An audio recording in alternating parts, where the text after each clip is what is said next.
All right, good morning, ladies and gentlemen, and those that are here for the Little Hoover Commission Thursday, August 24, 2023 hearing on the implementation of California's Master Plan on Aging, Part 2.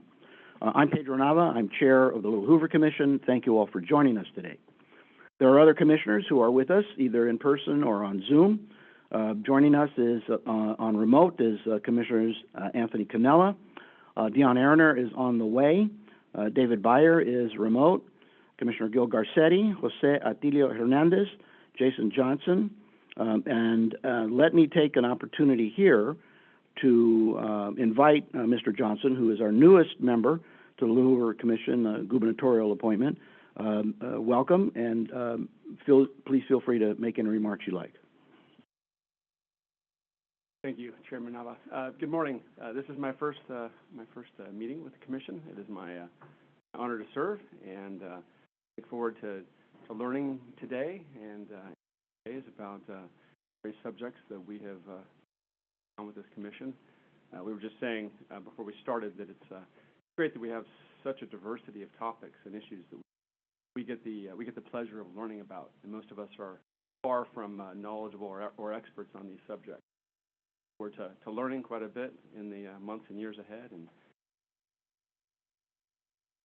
thank you, and I think you're right to point out that Little Hoover Commission benefits from diverse membership, both in terms of age, myself included, of course, and a variety of backgrounds. And that is what helps us, I think, establish ourselves as a very thoughtful commission that is objective and that renders recommendations after a vigorous examination of the topics. We're joined today with Commission staff, Executive Director Ethan Rarick, Deputy Executive Director Tamar Foster, Analyst Ashley Hurley, and Shara McAllister. I've got to do a little bit of housekeeping. We're going to break for lunch around noon. We will reconvene the hearing at about 12:30. We're live streaming today's hearing on Zoom. We're being joined by members of the public who are attending remotely. We'll have a public comment session at the end of the hearing. If you are here with us in person and you want to make a public comment, please fill out a public comment slip and give it to one of our staff. Members of the public who have joined us online will be muted during the hearing. Those who wish to make a comment, you'll be unmuted during the public comment session. If you'd like to make public comment online, please use the raise hand feature in Zoom by clicking on the hand icon to join our public comment queue. Those who have joined us by phone may either dial #9 to raise their hand on Zoom or send an email to littlehoover@lhc.ca.gov indicating a request to address the Commission. Staff will be monitoring raised hands and emails requesting comment throughout the duration of our hearing. As is usual at Commission hearings, public comment will be limited to 3 minutes per speaker for a total of 30 minutes. The video and audio of the hearing will be turned on when it is of our hearing witnesses will be turned on when it is their turn to speak. For those commissioners who are joining this meeting remotely, you may mute yourself if you wish. Please remember to unmute yourself if you want to make a comment or ask a question during the hearing. We are recording today's hearing, and after the hearing, staff will place a permanent link to the recording on our website and upload it to our YouTube channel. And now to the substance of today's hearing. Today's hearing is the second in a series to examine early implementation of the California Master Plan for Aging. The Master Plan presented a historic opportunity to develop statewide leadership and coordination to address challenges for older Californians, including housing, affordability, health care, long-term care, and social supports. Now, 3 years into the effort, the state has launched 228 initiatives as part of the plan, with involvement from several key agencies within the administration. Last month, the Commission heard from a number of witnesses involved in developing the master plan who are now leading implementation efforts. Today's hearing will focus on implementation of a subset of the master plan goals around housing and homelessness.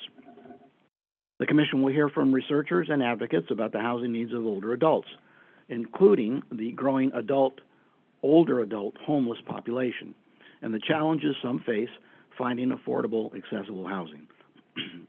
Several speakers will discuss, I'm sorry, I got to take some water here.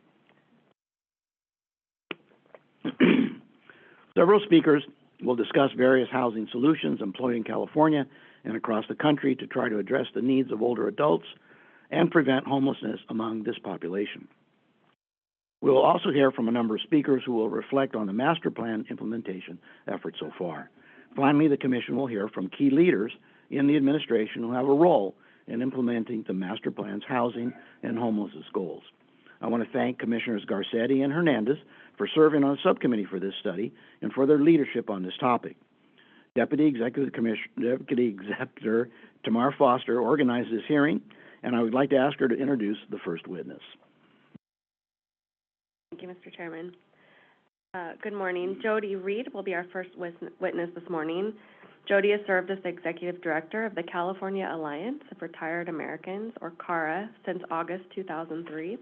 CARA is a statewide grassroots senior advocacy organization working to improve the quality and life of seniors. Previously, she worked with senior activists on housing and health issues at Mercy Housing and other organizations. Thank you so much, Jodi, for joining us. Thank you for having me, and thank you, commissioners, for holding this hearing today. As you just heard, my name is Jodi Reid, and I've been the Executive Director of the California Alliance for Retired Americans for its 20 years. This year, we celebrate our 20th anniversary. CARA is the largest grassroots senior advocacy organization in California, and we represent close to 1 million seniors from throughout the state, and our work and our initiatives are based in the issues and concerns of our members, housing being among the top concerns that we work on, talk about, learn about through our organizational efforts. And because some of my background is also I worked for a nonprofit housing development company, Mercy Housing, and the management arm. And prior to that, worked on renters issues in the city and county of San Francisco. Housing is certainly something very near and dear to my heart. And so today we're sort of starting by centering ourselves around what we hear on the ground from seniors and people with disabilities who are struggling in this very high cost environment to keep a roof over their heads, and the kinds of concerns that they have, even if they are fortunate enough to have housing, what kind of concerns they have about remaining housed. So, and I will also say that I had the great fortune of being amongst a group of colleagues who were stakeholders in the Master Plan for Aging Stakeholder Advisory Committee. So we had an opportunity over a couple of years to learn about these issues, discuss them, develop recommendations that we presented to the governor, and hopefully which informed the final Master Plan on Aging. So I have to say that the initiatives that have been started by the administration and that are underway are very large, global, ambitious, and we are very fortunate to have staff in agencies and in the governor's office who are helping us shepherd all of this along. And much of what has been recommended and implemented in these first few years is really focused around providing funding to create more affordable housing opportunities, to support existing affordable housing efforts, both in terms of independent living as well as residential care, housing for more, money for more research and development of alternative types of housing like ADUs. And it's an enormous amount of money, a very ambitious effort, and sorely needed in a state where we really struggle with the lack of affordable housing options. But one of the things that I learned when I was working for an affordable housing development company is how expensive and time-consuming the process of building housing is. So it is essential that funding be allocated to do that kind of housing, but it is also true that it takes years and years. And the most recent estimate I heard in the Bay Area anyway, is that it costs close to $1 million per unit of housing to be developed. That's incredible. And so as many millions that have already been proposed and implemented, or at least put into the pot, it's going to take years to get those units built, and how many units that might be in the end, with an ever increasing cost to building, is a concern. So when we talk to seniors and people with disabilities who are living with housing instability today, I think what I hear over and over, and how I'd like to sort of center this conversation, is that we need to put substantial resources into helping those people who are housed but barely stay housed. Programs that help with rental assistance, with homeowner assistance. There is a huge number of older homeowners who are house rich and income poor. I would say it's a good percentage of the people we represent who were fortunate enough to be able to buy a house maybe 50 years ago, and while they were working, or longer in some cases. And now that they're living on a fixed income, mostly Social Security, some are fortunate to have a pension or some savings, but that money gets spent really quickly in our ever increasing and expensive world that we live in.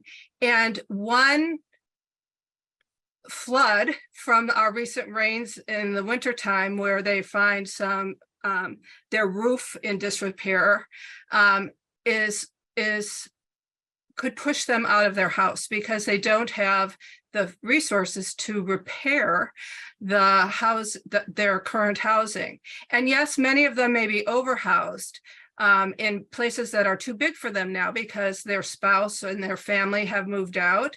And so continuing to support those efforts to try and find appropriate matches for people to maybe rent out a room need to be expanded, but those are very staff intense, labor intensive efforts that need to be built upon, because a lot of these folks have never had a roommate besides a family member, and those roommates can sometimes help them with expenses. So I think we have to look at the need to keep people housed, and whether it's a couple $100 a month in a rental unit that would help save somebody from being evicted because the rents went up, but their income doesn't go up.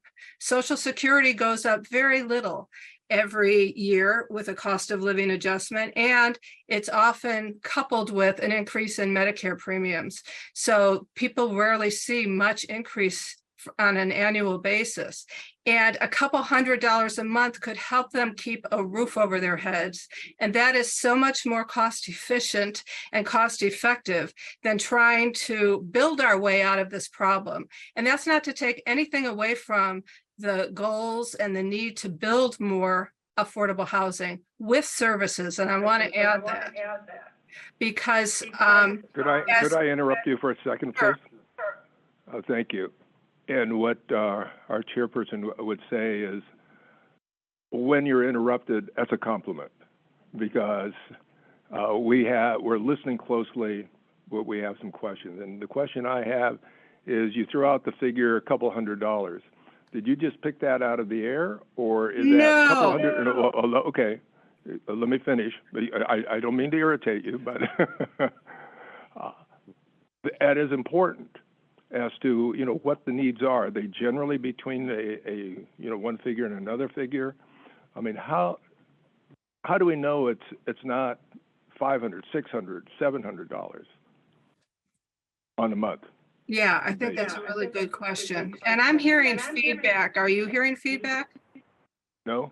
Oh, okay, maybe it's just on my end. Okay.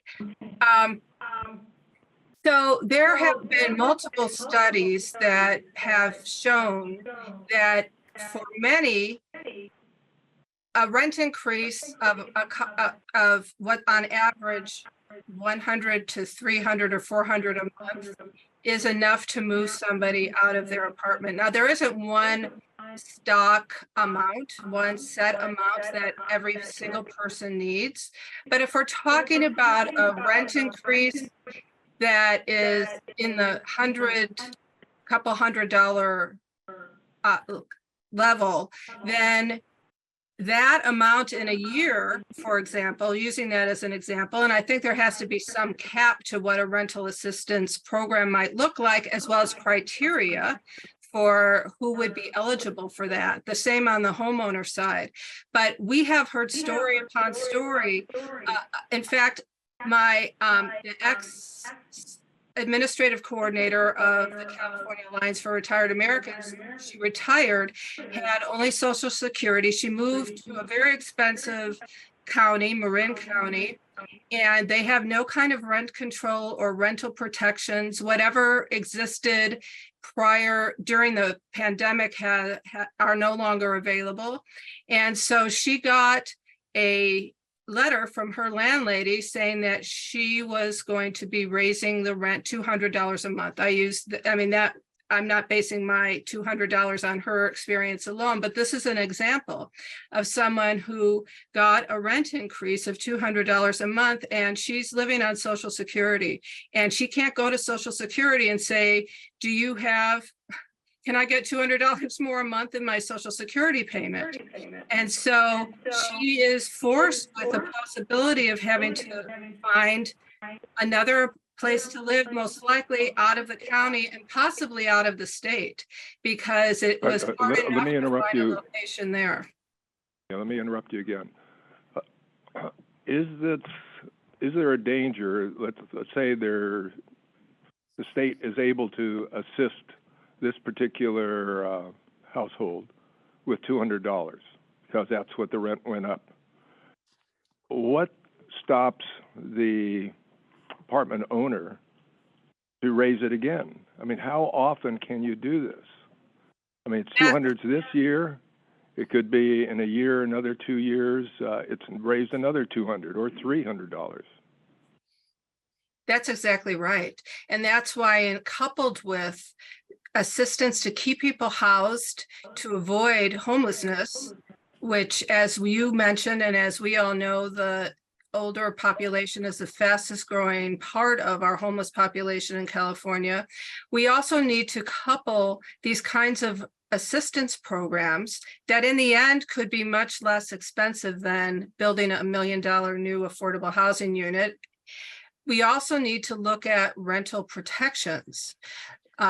The possibility of doing some sort of statewide rent stabilization, particularly for people over the age of 70 or whatever, who are not in a position to continually be able to afford raising rents because they live on a very limited fixed income that is not going to go up, and to look at some sort of protection for the population that we're trying to keep housed, and additional eviction protections. Many people were very fortunate to avoid any rent increases or evictions during the pandemic, for example. So we were able to put some of those protections in place. And then as soon as those protections are listed, we start to see again an increase in housing displacement for people who don't have the resources and potential homelessness. So I think that we need to couple rental assistance programs and homeowner assistance programs with some initiatives that provide potentially a cap on how much rent can be raised in a year, and what other kinds of protections are available for those who are in a housing unstable environment. So when you talk to people who, older folks on the street every day and our members, that is their biggest worry. They are one step away from potentially losing their house.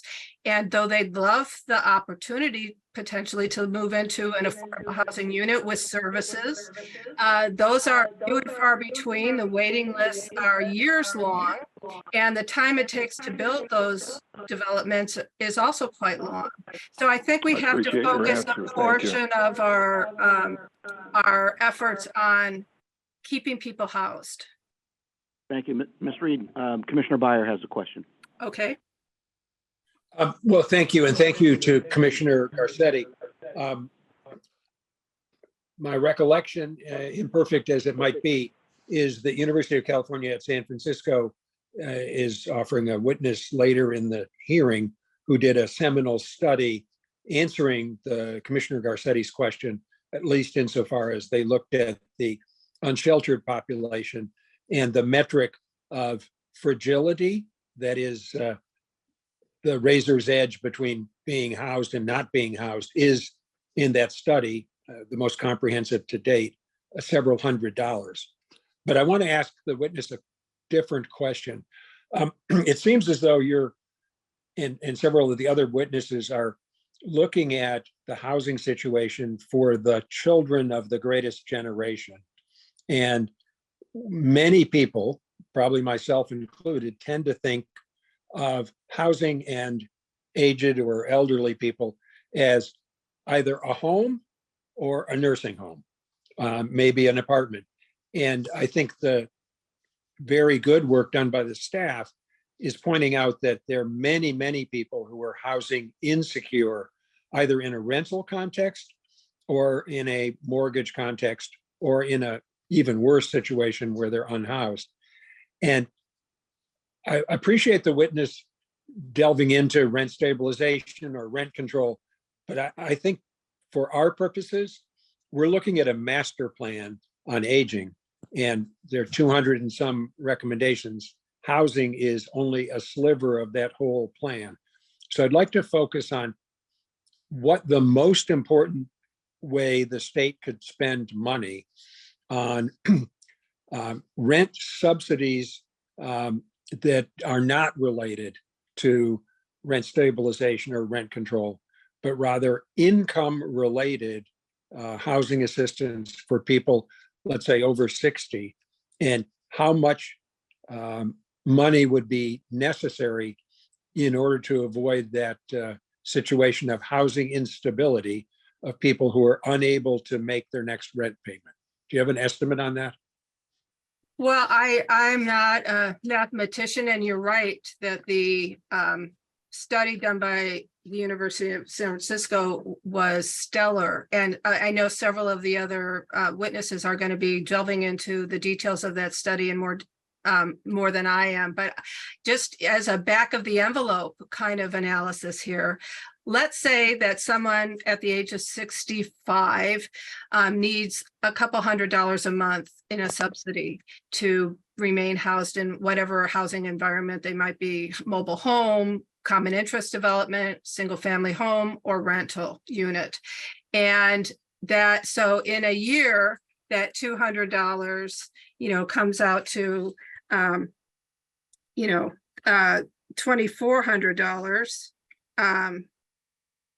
Well, you don't need to do the math. So If I can continue. Yeah, can I just finish? Well, you had stopped and asked me to share this, so I'm gonna just finish this thought and go back to you. If that person lives another 20 years, let's say, or 25 years, needing some level of assistance in this amount, in this average amount that we're discussing, it is still less than half the cost of building a unit that might take 10 years to firm up and go from shovel to habitability. And so I think the point I've been making is that for the population right now who are struggling with housing instability, as you just said, finding opportunities to provide this kind of assistance, financial assistance, so that they can stay housed is money very well spent, while we look at ways to continue to build a larger, collection of affordable housing with services for the future generations of older adults. Well, let me direct this to other witnesses. I appreciate the anecdotes that you're sharing, but as a matter of statewide policy, choices need to be made on allocating money. And the programs you're talking about are going to amount over a 10-year time period to billions and billions of dollars. And we have to make choices about what goes first and what has the priority. And we have a lot of work to do. And I think one of the challenges of the master plan is who's going to make those choices of resource allocation to implement the master plan on aging. So it's less about the individual subject matter issue. In this case, it's housing or housing fragility, and more how the master plan will be implemented. And with that, Mr. Chairman, I yield back. Thank you. Looking at commissioners and being mindful of the clock, I want to thank you, Ms. Reid, for the information that you shared with this commission, and appreciate your ability to participate. Thank you. Thank you so much. Next witness, please. All right, I'd now like to call up Dr. Jennifer Molinsky. She's a project director for the Housing and Aging Society program at the Joint Center for Housing Studies at Harvard University. Dr. Molinsky's research explores the housing challenges facing an aging population, including affordability, accessibility, and safety in the home, community livability, and connections between housing services and health. Thank you, Dr. Molinsky, for joining us. Thank you and good morning, Chair Nava, Vice Chair Cannella, and commissioners. I really appreciate the opportunity to testify at this hearing. I'm the project director of the Housing and Aging Society program at the Joint Center for Housing Studies of Harvard University. The Joint Center strives to improve equitable access to decent, affordable homes and thriving communities through our research and to advance policy and practice. And the Housing and Aging Society programs focuses specifically on the housing challenges of the nation's growing older population. Since the first baby boomers reached age 65 a decade ago, the older population has increased dramatically, and in just 3 years, the leading edge of that cohort turns 80. By 2035, the Census Bureau projects that the population 80 and over will grow to nearly 24 million people, fully doubling from 2016, and this is really unprecedented. Many of these older adults will live alone and on limited incomes, and many will have mobility and other health challenges. Demand for affordable, accessible housing, in-home services, and neighborhood supports and amenities is set to soar, yet right now we fall well short of meeting today's needs. So this morning I want to focus on 4 specific challenges that we face. First, there's an enormous unmet need for affordable housing for older adults. Over 11 million households, which is roughly a third of older households that are headed by someone 65 and over, are cost burdened, meaning they pay more than 30% of their income for housing. Half of these households pay more than 50% of their income for housing. Cost burdens are particularly high among older renters and those with mortgages, and over time have been affecting even middle-income households. And since incomes tend to fall with age, households headed by someone age 80 and over are more likely to face cost burdens than younger people. Affordability challenges are disproportionately felt by older people of color, given longstanding disparities in access to well-paying jobs and homeownership. Of course, older households in California are particularly likely to face high housing cost burdens. In the San Diego metro area, for example, fully 69% of renters 65 to 79 and 65% of those 80 and over pay more than 30% of their income for housing. More than half are paying more than 50%. Over 60% of renters are cost burdened in LA, Riverside, San Francisco, Oxnard, San Jose, Sacramento, and the Bakersfield metros as well. And meanwhile, more than 30% of older homeowners are cost burdened in 8 California metros, many of the same I just mentioned. To compensate for high housing cost burdens, households often cut back on food and medical care. In an analysis we did comparing severely burdened households paying more than half their income for housing who also had low incomes, comparing them to people who had low incomes but were affordably housed, the unaffordably housed group spent $195 on food per month in 2018, while those without burdens spent an average of $368. And the differences in out-of-pocket healthcare spending were just as stark, $174 versus $344 a month for low-income households who were severely cost-burdened versus affordably housed. Renters who are often on fixed incomes are particularly at risk of rising housing costs and also have a much smaller personal safety net. In 2019, the median older renter had a net wealth under $6,000. Yet a growing share of older homeowners are also less financially secure than they were in the past, given that more are carrying mortgages into later life. The share of homeowners in their 80s and above with mortgage debt has jumped from 3 to 27% over the last 30 years. While mortgage payments and rents make up the largest share of most housing payments, utilities, property tax, and property insurance contribute as well. So even people who've paid off their mortgages can face housing cost burdens. 10 million households headed by someone 60 or over reported some form of energy insecurity in which they could not afford utilities. Nearly 7 million say that as a result, they had foregone food or medicine in order to pay utility bills. And of course, the cost of property insurance is also of increasing concern, particularly in areas that have experienced a lot of losses in recent years. Public assistance is insufficient to meeting these needs, especially of low-income households. At last measure, there were over 2.2 million older, very low-income renter households eligible for federal housing assistance who had worst-case housing needs, meaning they didn't get assistance, they had severe cost burdens, and or lived in severely inadequate housing. Only 36% of people who are eligible for federal assistance receive it because of limited subsidies. Yet we're looking at greater demand for support in the coming years. The number of income eligible households will increase with the population growth and with widening income disparities. Rentership rates are rising in part because people who are now nearing retirement or just entered the 65 plus were particularly hard hit by the foreclosure crisis. Increasing assistance for the lowest income older adults and ensuring that rents are maintained at affordable levels, even when incomes fall with age, is particularly important. This assistance provides stability for vulnerable populations, many of whom have experienced unsuitable living conditions or homelessness. One study found that nearly 1 in 5 older adults had experienced homelessness at some point before moving to public housing. But I'll point out again that for every older adult in need who receives assistance, there are nearly 2 who do not.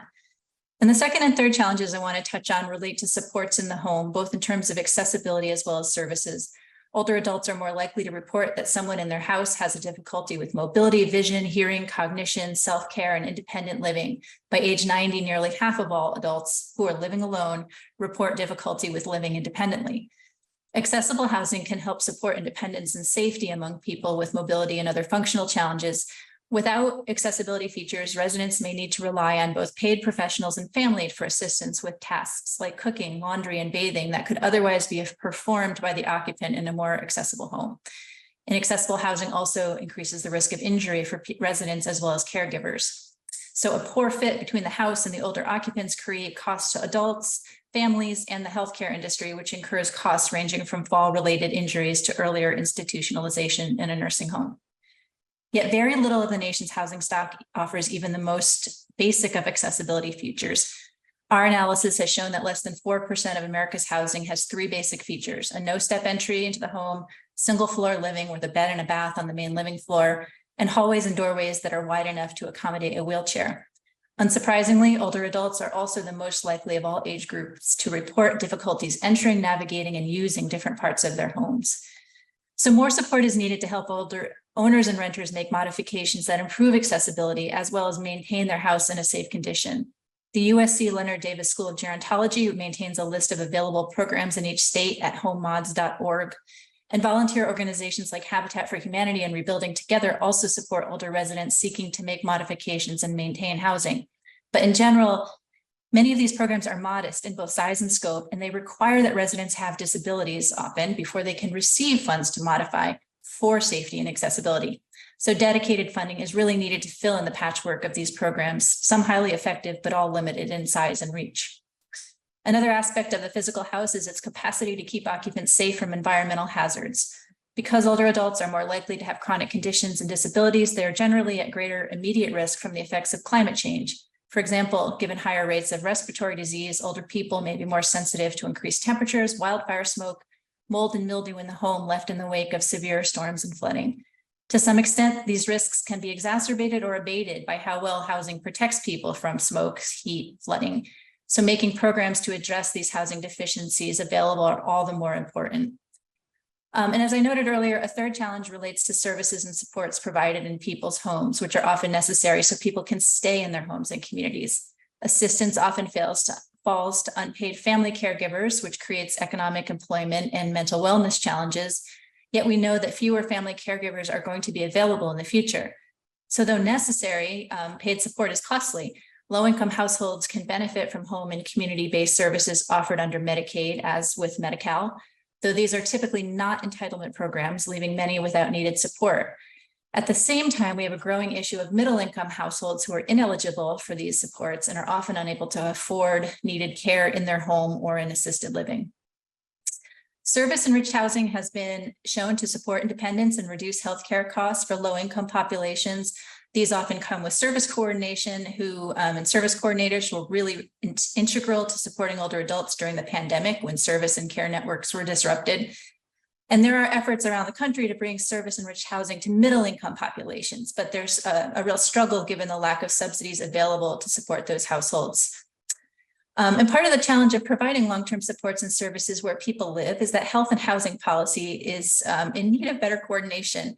Eligibility criteria for health and housing programs vary, leaving many with low incomes with gaps in needed support. They might get some home and community-based services, but not the housing support, or vice versa.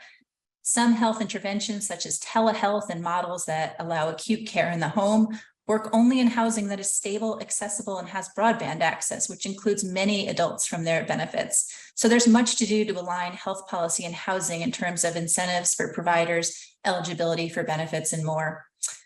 And in addition to affordable, accessible housing and access to home-based services, the last challenge I want to touch on is the livability of neighborhoods and communities that matter so much to older adult health and well-being. Safe streets, transportation alternatives, parks, opportunities for engagement, access to service, healthy environment, all of these contribute to a quality of life and can make independent life living easier for older adults. And by supporting access to and opportunities for participating in the community, these features can also help prevent social isolation, which is a serious health issue in its own right. However, research that we conducted with the AARP Public Policy Institute shows that many older adults lack these features in their communities and that high housing costs can prevent people from moving to more livable places. So housing options are therefore a key of livable, age-friendly communities, enabling people to remain in their communities if that's what they want and their current home is no longer suitable, or move to a place that better meets their needs. Options like accessory dwelling units, co-housing communities, house sharing, and multifamily housing, the last one particularly needed in lower density places, can offer lower cost options, and in some cases, greater opportunities for social interaction. Some of these rely on existing housing stock like house sharing and do not require more construction. Intentional multi-generational communities, something else that we've studied, can provide affordability and mutual support. Another approach to supporting older adults living in traditional communities is through organizations known as villages that support people who are aging in place, but they provide help with transportation, home repair, shopping, and other tasks, and social connection to combat social isolation. Under the village model, neighbors provide mutual support, and volunteers and staff also conduct outreach and provide assistance. The village model started in higher income neighborhoods, but through the pandemic has really expanded, and the Village to Village network currently reports 43 villages in development or operation in California. Age-friendly networks can help advocate for and coordinate these many threads of livability. However, our recent research pointed to an additional benefit of age-friendly coalitions, such as those in California that contributed to the Master Plan on Aging and propelled the state to become an age-friendly state in 2021. During the pandemic, age-friendly networks played a critical role in information sharing, advocacy, and the delivery of goods and services to older people. It was their existing relationships that they had between government agencies, housing and service providers, and community-based organizations, nurtured over years of working together on age-friendly policies and programs, that really helped facilitate food delivery, vaccine rollout, and more. These networks have a critical role to play in any future emergency, including the more frequent extreme weather disasters driven by climate change. So in closing, I just want to say my colleagues and I are encouraged that California's Master Plan on Aging puts housing for all ages and stages at the top of its list of goals, and that conceives of housing so broadly, not only including its cost, but also its accessibility and location.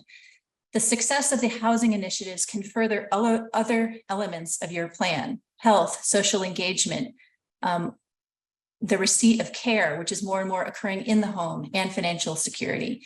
I believe we can address the challenges I've outlined with comprehensive and coordinated policies such as those you've outlined, but to meet this growing challenge, we really need to act without delay. So thank you, and I look forward to your questions. I have Commissioner Hernandez, followed by Commissioner Garcetti, then Commissioner Byer. Thank you for the presentation, and thank you for the graphs that go along with that. I was going to ask a question, and you started addressing that.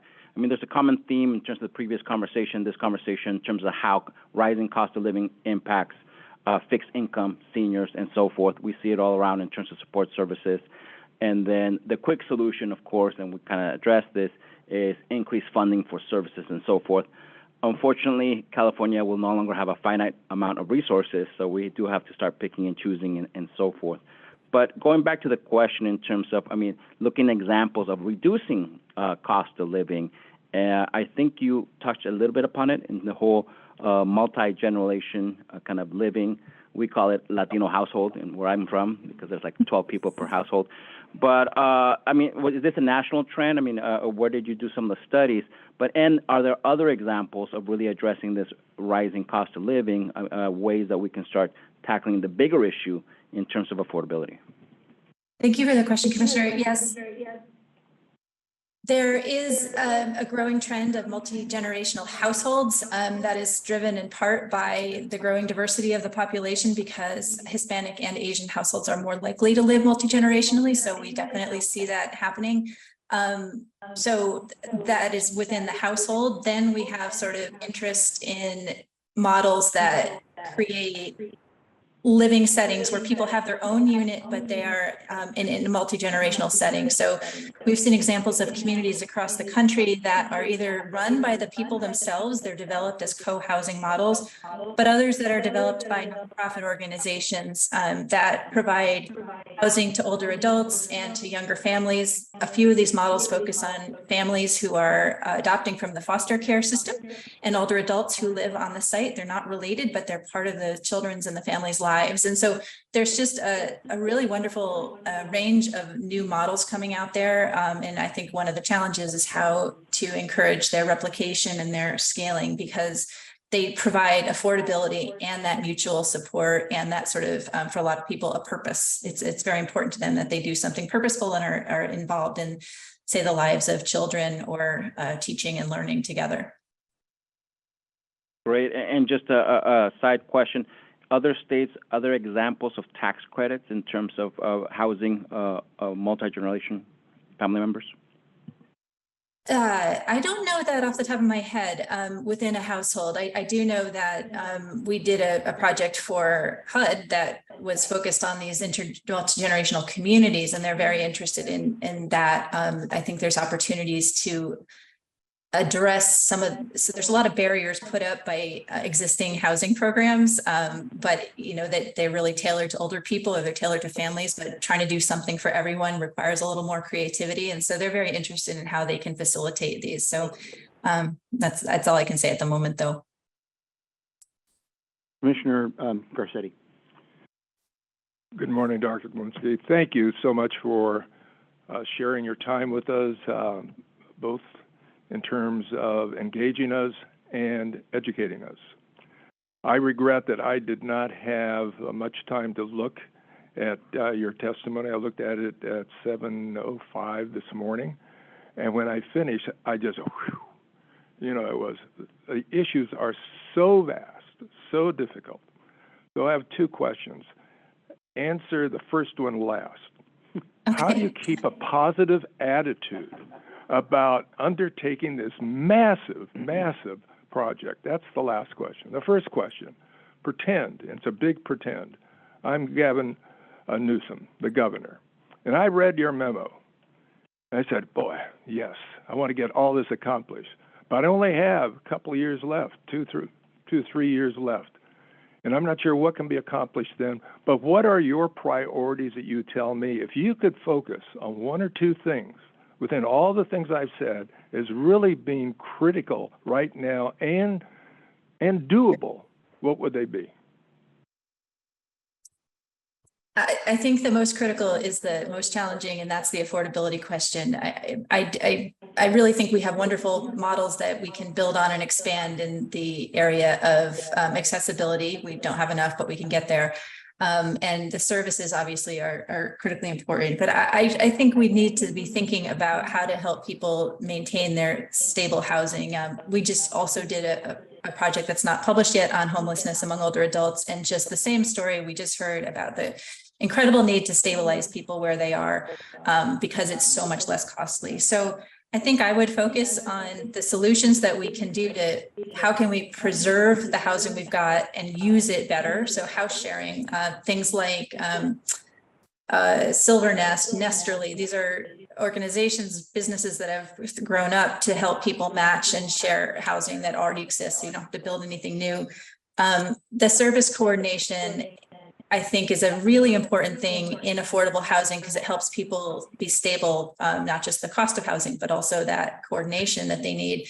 And I think we have to engage the health side in that. I think there's a lot of health insurers who are involved right now in any given building of affordable housing. And I think there's a lot of ways that we could streamline and create efficiencies together. So, you know, obviously we need to start building more affordable housing. We can't not build, you know, we have to do that. But I hope to offer some other solutions. And I will say, yes, the director of the Joint Center often says we do not want to be the Joint Center for gloom and doom.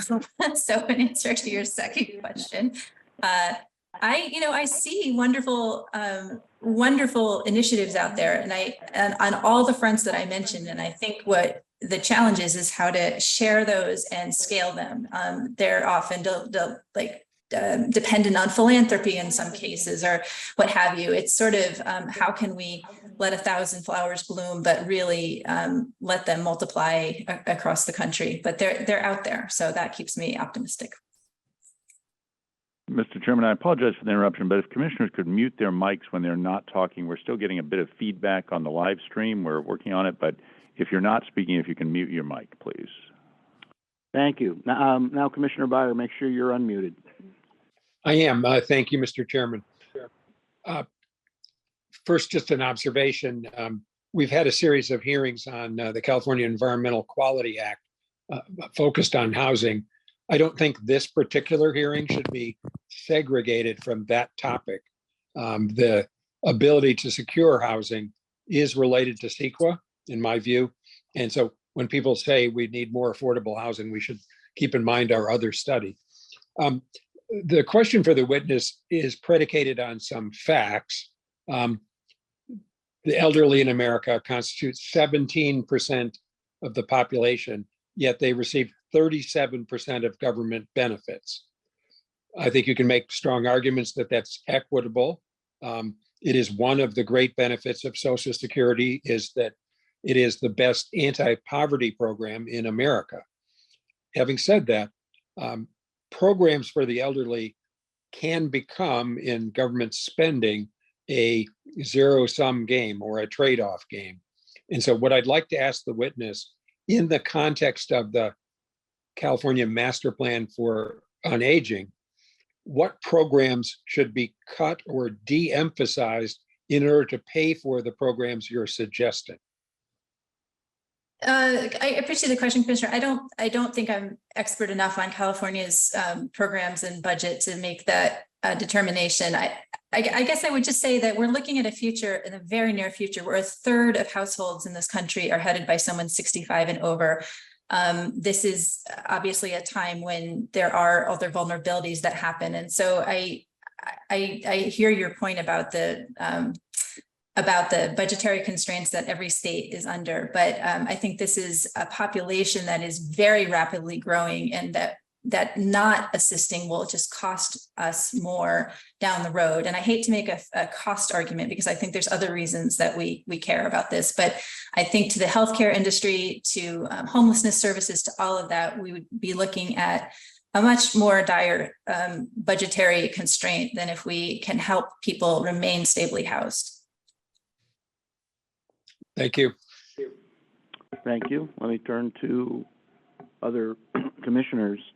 And let me ask of you and of staff, because oftentimes commissioners will have thoughts that aren't within a particular witness's wheelhouse. And staff may know whether or not we're going to get to that during this particular session. But do you or staff have information with respect to other models in other countries that provide housing for the elderly? Because you've done a remarkable job outlining the number of advocacy groups who work to house the elderly, and some models here in California and in the United States that can help secure housing. But I'm wondering whether or not there are examples that have been looked at in other countries to how they take care of their elderly. Because part of what I sense we're looking at here is, in a way, competing cultural approaches. As Commissioner Hernandez referenced when he talked about, the Latino household, multi-generational, and that's a more common feature with Latinos than with Asians, apparently, and other ethnic groups don't have that same kind of experience. And at the risk of incurring the wrath of my fellow commissioners, I'm going to ask whether anybody has seen Blue Beetle yet. Yeah, I know, but the reason why I mentioned Blue Beetle is because it is a multi-generational Latino household, and the Nana in the story plays a pivotal role with respect to keeping the family together, and embraces and celebrates her history and her wisdom and her experience. And so I'm wondering if we're going to have anybody today that can talk to us about different models in other countries and how they do that. That's a question for tomorrow. I can only just, sorry. Mr. Chairman, I'm not sure that we will have a witness today talk about models in other countries. However, we can certainly look at that as we go forward with staff research. And I've also noted Commissioner Hernandez's question about tax credits for multi-generational living in other states, also something that we will look forward and look to in additional staff research. So, Tamar, correct me if I'm wrong, but I'm not sure that we anticipate a witness today talking about models in other countries. That's correct. Our next witness may talk about some models across this country. Okay. But good. I don't know if she has examples. Thank you. And we will look into that as we do additional staff research. I don't know if I didn't mean to cut off Dr. Molinsky. And I just was going to say that we don't have a catalog of different options, but I think one thing that other countries do is there's a real concerted effort to combine the housing and the services sort of with a very intentional goal of helping people remain where they are. Australia comes to mind with that. In Germany, we did a study of multi-generational intentional communities that were supported by the government, very modestly, I will say, but still, one thing that helps all of these is that there's a more robust entitlement system for housing and for care. So in Germany, long-term care insurance is a universal benefit. So those things are really hard to disentangle and make a big difference. Very good. Okay. Thank you. I warned you that, I might ask a question for which we didn't have any witnesses, and so I apologize for throwing sand in those gears.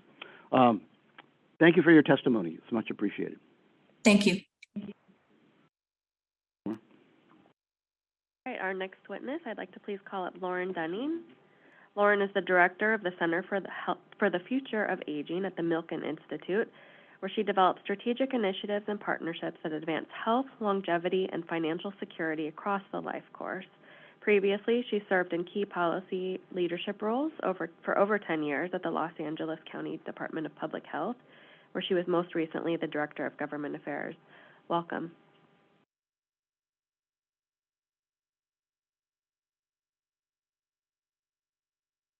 I think you have to turn. I'm not sure the mic is on.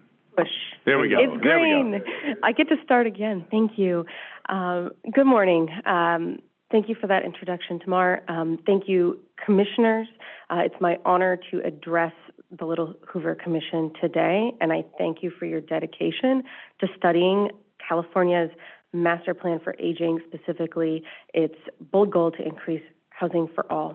I also extend thanks to Susan DeMarois for her incredible leadership of the plan and the many other partners contributing to progress on the plan that you've already heard from and will hear from.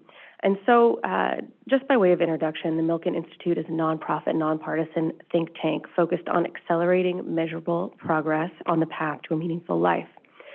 In our aging work, we advance healthy longevity and financial security for all through high-impact policies, research, and multi-sector partnerships, as well as convenings. Developing housing and care solutions across the financial spectrum that enable all older adults to live well in the place they call home is imperative. You've already heard so much incredible testimony today on different populations, and I'm going to focus mine on middle-income older adults. Over the past year, we have been doing research at the Milken Institute spanning our Future of Aging team and our Innovative Finance team on expanding affordable housing and care options for middle-income older adults.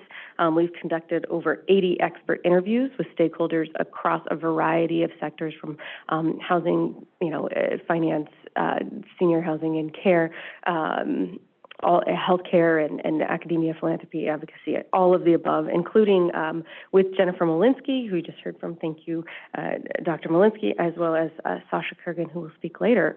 Thank you to both for their efforts. We operate through really bringing together people and trying to raise up those multi-sectoral solutions.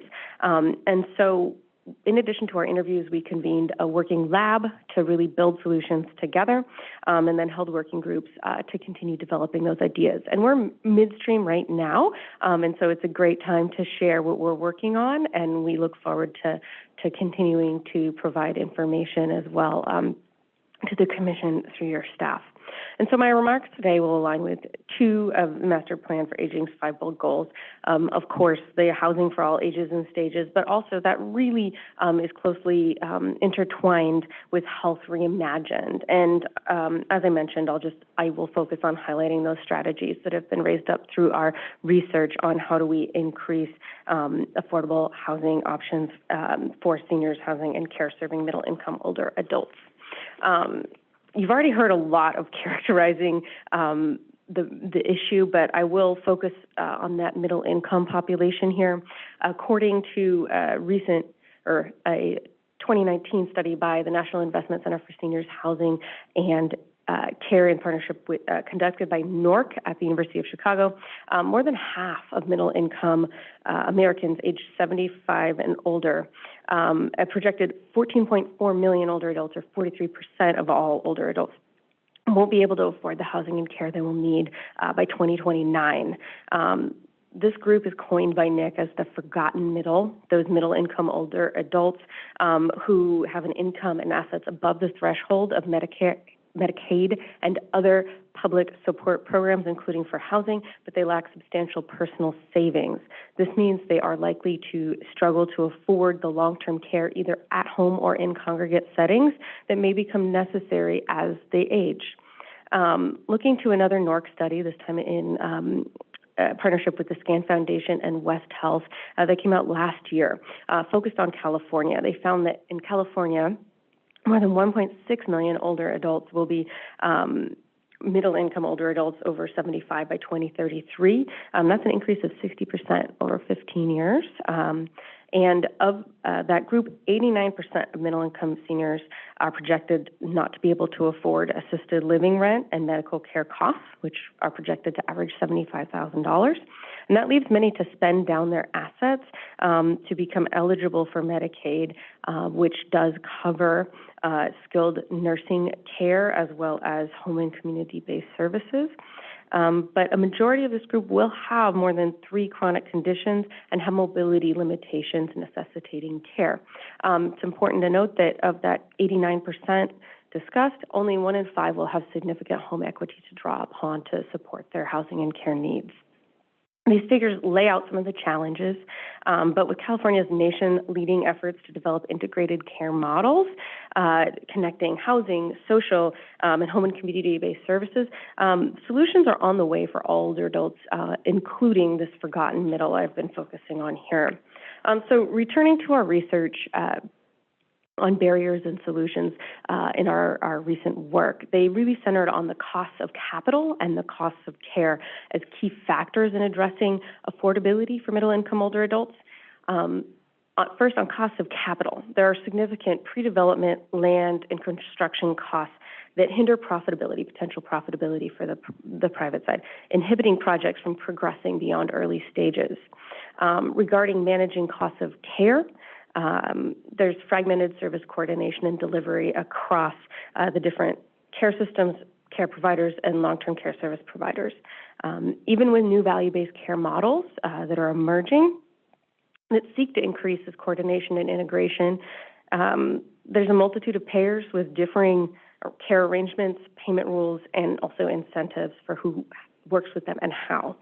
But in looking to address these barriers, we convened a roundtable to develop solutions, and here's a few of the areas that surfaced during our discussions. So first, looking at housing for all ages and stages, land banks.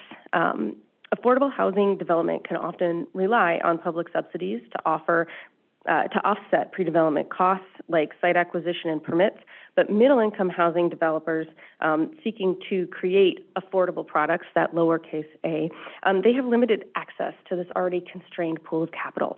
Land banks or land trusts are a potential solution to subsidize incurred pre-development costs.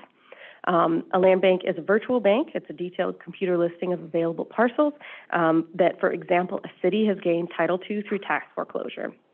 In a typical land bank, the city obtains the title, deposits the land into a bank, wipes the property clean of all municipal liens, and then provides the land for a published cost to responsible owners who agree to maintain and redevelop the property. In return, that buyer must place the property into productive reuse in this proposed scenario, middle-income older adult housing, and within a reasonable time frame. There's more details on that, but we can get to them later if needed. Our research also confirmed, as you've already heard, that traditional senior living arrangements are not the only option for older adults, and that there are alternative options emerging for aging in place co-housing, using existing multifamily infrastructure, and really figuring out how to offer wraparound services where individuals can find personalized, flexible, and supportive living arrangements that meet their needs, which can fluctuate over time while also reducing costs. So, for example, multifamily apartments operated by or partnering with a senior housing and care organization can offer a base rent price and then also wraparound services and supports at a la carte pricing, meeting their needs as their needs change and fluctuate over time. And so leaving the land banks onto Health Reimagined. So integrated care and data standardization are two things that were major themes of our conversations and work thus far. Looking across the insurance landscape, healthcare payers have shifted away from fee-for-service models toward value-based care arrangements that incentivize providers to create innovative ways to improve patient outcomes while lowering healthcare costs. And Medicare is no different. And now Medicare Advantage plans, which are Medicare's managed care program administered by private insurers, they enroll about half of all Medicare beneficiaries. So a really significant number, and that's been increasing over time. Clinical value-based care partnerships incorporating senior housing and care providers offer a pathway through relationships with insurers or provider groups for reimbursement and or risk sharing that can result in cost savings that can be passed on to residents. However, across the landscape, senior housing and care providers are not yet broadly partnering with healthcare providers and insurers in ways that would reimburse their services and allow them to offset those out-of-pocket costs to residents. And based on our research, the opportunity exists for data standardization to help support that process, accelerate it across the care ecosystem so that we can have better integration with senior housing and care into the whole healthcare landscape. That would enable those providers to better understand impacts on health outcomes, and that understanding and ability to measure and share it would incentivize value-based care partnerships at a larger scale. So we hope those can grow and increase in number. The data demonstrating this value can come from multiple sources and sites, and there are opportunities to learn from other existing integrated care programs like CalAIM, PACE, and special needs programs. Pilots and demonstration projects can also help generate the lessons learned and data needed to help scale those efforts. While we don't have time to go into all of our solutions that surfaced during our work, I also want to just briefly note that debt financing tools, tech-enabled care, and workforce-focused interventions are promising areas that can also help close that gap in affordability for middle-income older adults. We anticipate publishing a report on this landscape with consensus-based recommendations by the end of this year, and I look forward to sharing it with the Commission. Thank you for your opportunity, for the opportunity to present to your Commission, and I welcome your questions. Thank you. Thank you. I'm looking over to my left, and I see Commissioner Johnson looked as though he had some thoughts. Indeed. Thank you, Chairman. Ms. Dunning, Ms. Dunning, I've heard from you and others describing how the percentage of income, in this case, middle income, elderly, the percentage paid in housing is significantly higher than it has been in the past. Can you describe for us why it's such a higher percentage now? What has happened with the cost of housing that's made it such a higher percentage of income? So I think taking a look at that NORC study that I first described about 2029 projections, right, they're showing the increasing number of older adults, right? And so we just know that there is just an increase based on demographic trends. People are living longer, right? If you live to 65, it's highly likely you'll live 20 more years to 85. We know that increase in number of older adults is also being driven by the demographics of the baby boom generation, right? They're all growing older, and there'll be more of them. And so we know that will be about 20% of our population. And so some of that is based on demographics, right? We will just have more older adults, meaning we will have more older adults of all income levels. And then I would need to refer to their study to note the over time growth across the nation of that particular band, but it is the largest band. And so looking to California, and I wish I could call up that 2022 NORC Scan West Health study to take a look at that growth, because we know there's going to be more middle-income older adults, partly driven by population. I would need to parse out, is it also just growing based on some housing affordability trends? I don't have it in front of me, and I wish I did, because then we could talk about it a bit more. But based on what we're hearing today, people are noting increasing affordability challenges, particularly in California with housing costs. Like I said, I'm like, tomorrow I will send that over and share it, because there's a slide and some data on that. That'd be great. Thank you. I appreciate it. Thank you. Thank you. Commissioner Garcetti, followed by Commissioner Byer. Danny, I want to thank you for focusing on this, and by this I'm referring to the middle income elderly, because I could be wrong, but because I missed the first hearing. You're the first one I've heard speak on this particular subject, and it's right on. So please thank the foundation for permitting you or for encouraging you, wherever it went, to focus on this because this is important. I have more of a statement than a question, but my wife and I have some good friends that are lower income. And you've touched on the subject that they are scared to death of. They're going to live too long. They're going to live beyond their means. They simply won't be able to do it. I have not read your solutions yet, but I take it that you're factoring this in some of the solutions that you're providing us. Yes? Yes, so the data that you're talking about include, the data that I've talked about include the idea that most people are looking at trying to figure out how to fit their housing and care solutions into their projected income, whether that's from Social Security, personal savings, pensions, right? And we know that for many, many people, those are quite limited. And so looking at what it would take to get the housing and care people need to have the cost reduced into a place where it can be sustainable for them over time is part of that equation about how do we solve this puzzle of we're living longer, and many people have this fear. And so there's been some research on what it would take to close that gap, and then we said we know that this gap exists, and what are the many ways that the public and private sectors can look for levers across all of them in order to find ways to reduce those costs on care and on capital for the actual housing development, so that it can fit into that, affordability swath that we just talked about. Thank you, and I want to assure you that even after we issue our report, we're going to keep an eye on what you're doing. Thank you. I look forward, thank you for that. And I also want to note, I'm also grateful to be doing this work on housing affordability for middle income older adults. The National Investment Center for Senior Housing and Care and CVS Health supported this project and this work, and we have been really feel passionately about its importance in the entire landscape of how we all plan. And I will be sure to share this report with everyone here once it's issued. Thank you. Commissioner Byer? Thank you, and thank you to the witness and to Mike Milken for the good work that he does in supporting policy research and implementation suggestions. My question really relates to the master plan for aging in California.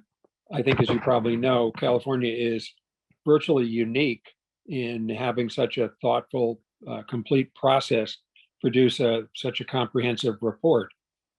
However, doubts have emerged about how to implement a dashboard which has more than 200 items on it. So as you think about your work and trying to translate it into an action plan, let's say for another state, what suggestions, if any, do you have, what we can learn from the process in California in making prioritized decisions that is within the array or the menu of policy options for the elderly? We clearly do not have the resources, as one of my fellow commissioners put it, to do everything for everybody every day. So how would you suggest other states prioritize the most important things to get done, and what process should they use to get there? So first, thank you for this question. I think it's really complex, and I'm looking at Susan because she's doing this process. I've never led a state plan process like this. California's plan is incredibly robust. You're right. There's so many items in the dashboard that we're tracking about how to really make a difference. I would love to talk to folks at the state about how to capture some of these public-private partnership options that we've talked about that have a public component and a private component that might have the potential to move the things forward for middle-income older adults. In terms of looking to other states, I know last week you heard from a fabulous presenter who I can't remember her name, who talked about planning processes from other states and lessons learned. I need to look into it more to provide more than that, but I hear your continued need to factor in what is the prioritization, and I'll certainly take that back to our reporting process in our work. Sure. Well, let me just offer one suggestion in response to Commissioner Garcetti. Clearly, the amount of housing stock is not keeping up with the population growth, particularly among elderly people as homeowners or renters. One potential public-private partnership might be an exchange of benefits, services to the elderly in exchange for some kind of equity share upon sale or death, so that the money essentially gets recycled and does not end up in a real estate frenzy, which may not expand the amount of housing stock available for other people. I think we're going to have to be quite creative in this space in order to prevent ever escalating homeowner prices and renting costs. And that's going to require government to provide some kind of backup risk and some kind of financing from the private sector. Just a thought. Thank you. It's a good one, and I will review it and make sure that we're reflecting it. But I do note that we have tools that are on the finance side that are coming out with this report, and I look forward to sharing. Thank you very much. Turning any other questions, comments by commissioners? Right. Seeing none. Again, thank you so much for your presentation. Thank you very much. All right, I'd now like to call up Patti Prunhuber. She's the Director of Housing Advocacy for the Justice and Aging, which is a national nonprofit legal advocacy organization that fights senior poverty. Patti focuses on issues of housing, retention, and homelessness prevention for California's low-income seniors. Previously, she worked at the California Child Care Law Center, the Public Interest Law Project, and Community Legal Aid in Massachusetts. Thank you so much, Patti, for joining us. Thank you, Tamar, for that introduction. Good morning, commissioners and staff. I want to first thank the Little Hoover Commission for holding these hearings on implementation of the California Master Plan on Aging, with today's focus on solutions to housing and older adult homelessness. I appreciate the opportunity to speak about the growing crisis of older Californians experiencing homelessness, and to offer my assessment of the progress and the challenges in implementing a key master plan for aging goal of preventing and ending older adult homelessness. First, I don't think those words belong together, older adults and homelessness, but we know that that is what we are facing here in California. Today, you will hear again from our CDA director, DeMarois. I want to just say that she has provided incredible leadership to advance the ambitious goals of the Master Plan for Aging. As somebody commented, she leads with a lot of intelligence, but also with heart. And her team works tirelessly and in true partnership to improve the lives of all Californians. I know I join other speakers in commending the boldness of the MPA visions and goals, the whole of government approach where agencies are working together and providing meaningful opportunities for stakeholder engagement. Here are my 3 housing policy recommendations that we can and should focus on as we come to the end of our 3rd year in a 10-year plan. First, we need to immediately implement an ongoing rental assistance program that is specifically targeted to precariously housed older and disabled adults as the most urgently needed homeless prevention strategy. You've heard that from many other speakers as well. Second, adopt objective interim benchmarks of reducing older adult homelessness by 25% by 2025. And this aligns with the benchmarks that have been adopted by the U.S. Interagency Council on Homelessness. And third, ensure equity is at the center of how we implement the master plan's housing strategies so that historically marginalized older adults and communities can benefit equally. So you'll know that today's panel concludes with Dr. Kushel, whose important work provides an informed, comprehensive, and nuanced picture about the causes, experiences, and potential solutions to the crisis of homelessness among older adults. I will lean heavily on her team's recently issued statewide study of people experiencing homelessness in California. So first, a little background.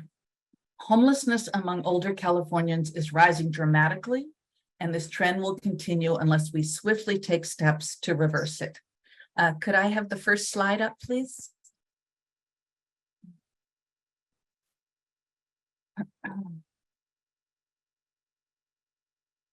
And the next slide. Thank you. So this slide shows that older adults who are defined in this data as age 55 and over are the fastest growing age cohort of people experiencing homelessness in California. And we see the steepest increase, an increase of 161% for those age 65 and older. A total of 62,389 individuals aged 55 and older accessed homeless services in 2022. And you get that by adding together that just under 20,000 of age 65 and over, and the about 46,000 for age 55 to 64. According to the UCSF study that I referenced, nearly half, 48% of single individuals experiencing homelessness in California were age 50 or older. And of those who were age 50 and older, 41% had their first experience of homelessness. That means a single night of homelessness at age 50 or older. And the precipitating reasons behind their homelessness were primarily economic. They could no longer afford their steeply increasing rents. And when you are severely rent burdened, it takes just one financial setback, one healthcare emergency, one rent increase, one loss of spouse or partner to tip you from housing instability, or as the commissioner mentioned, fragility, to homelessness. And the risk that an older Californian will experience homelessness is much higher for Black, Latinx, and Indigenous Californians, and is most extreme for Black Californians who experience homelessness at 4 times the rate of Californians in general. As a result of a lifetime of discrimination in housing, employment, education, and the criminal legal system, these racial disparities only intensify with age. And in addition, older adults leaving incarceration and older LGBTQ+ individuals are overrepresented in the homeless population.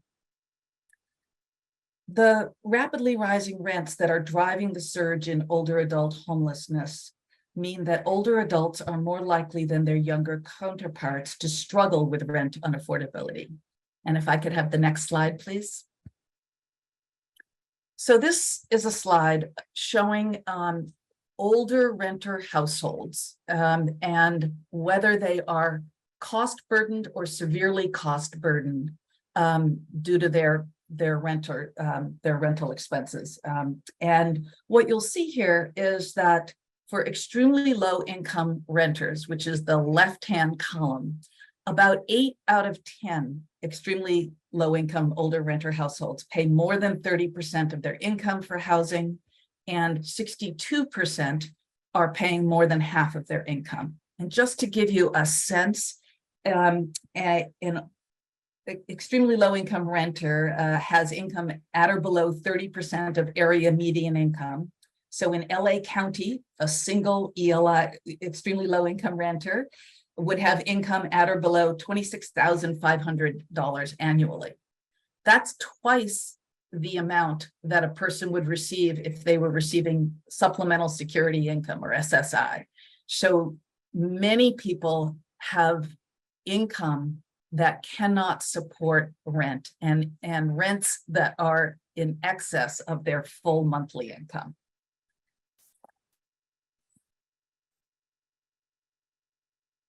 And the reason for this is that we have a severe shortage of affordable, accessible housing, and it threatens housing stability for all low-income seniors, and as my colleague just mentioned, for many middle-income seniors as well, and particularly for Black, Latinx, and Native American renter households. We know that housing is the solution to homelessness, yet California ranks second to last in the nation with only 24 affordable available units for every 100 eligible renters who need them. While there have been substantial investments in recent years to develop new affordable housing units, and you will hear from Sasha Kergan next, who can describe that more fully, there's a prolonged lag time between the time funding is awarded to opening doors on new units. And moreover, many of those units are not targeted in a way that address seniors' needs with both the accessibility and the combined integrated housing and health services. But most importantly, we cannot wait for these units to come online. Older adults are experiencing this crisis in homelessness now, and by the time these units come online, it will be a much more severe problem. Several people have mentioned that it is cost effective to keep people stabilized in the housing they have rather than waiting until they become unhoused and spending much more money both in shelter and emergency costs, in medical costs as well. Older adults experiencing homelessness have greater disabilities and care needs, and they need to be addressed for them to get and keep housing. Older adults experiencing homelessness have a very high prevalence of one or more disabilities or chronic health conditions. They're more likely to experience health declines and develop chronic conditions that are typical of a housed person 15 to 20 years older. And they will consequently require housing that integrates a range of assistive services and accessibility. And older adults who are at imminent risk of homelessness find that the homeless prevention services are either unavailable or not easily navigated.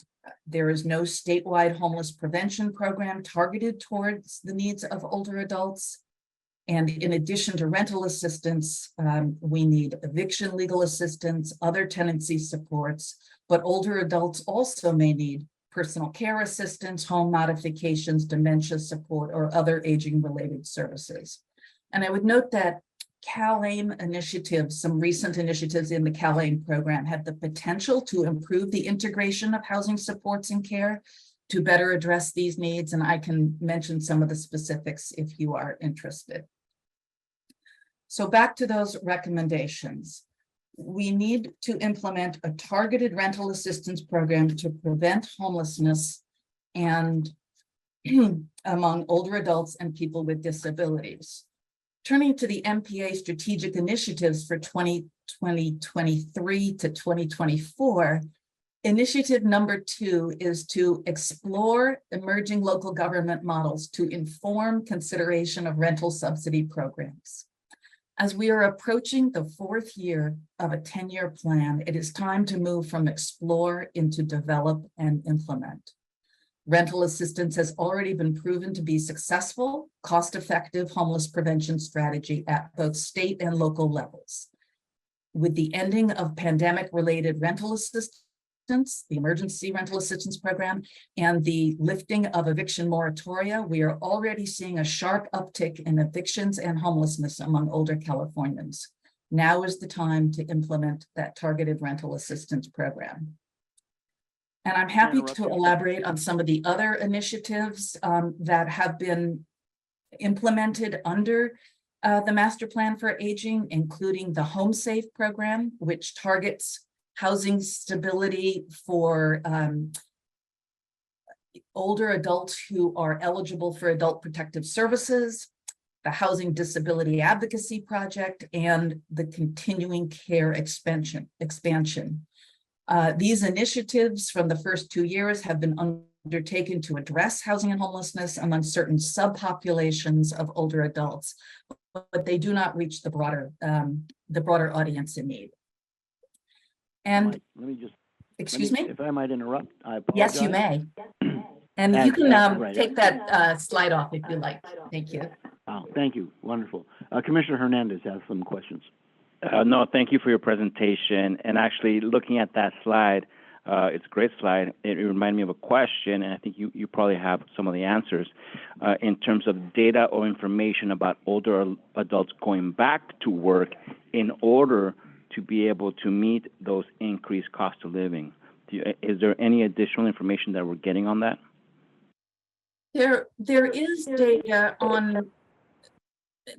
data on people age 50 or even 65 and above who have gone back to work, who are working, and I could get that to you. It's from the Bureau of Labor Statistics. I think the important thing is many people choose to work into their 60s and 70s, and if they have a job like mine, it is not that difficult to stay working. Many people who have worked low-wage jobs, service jobs, construction jobs, are unable to work, and in fact, they might have had an illness or injury that caused them to lose their work in their late 50s and don't yet have retirement or disability payments. So I think it's really important when we look at that going back to work of what type of work did the person do during their lifetime, and what are their opportunities for continued work? Because a related question is the unintentional penalty we have as people income eligible out of some services, because they might go back to work, they start getting additional income, and they're no longer eligible for some of the support services.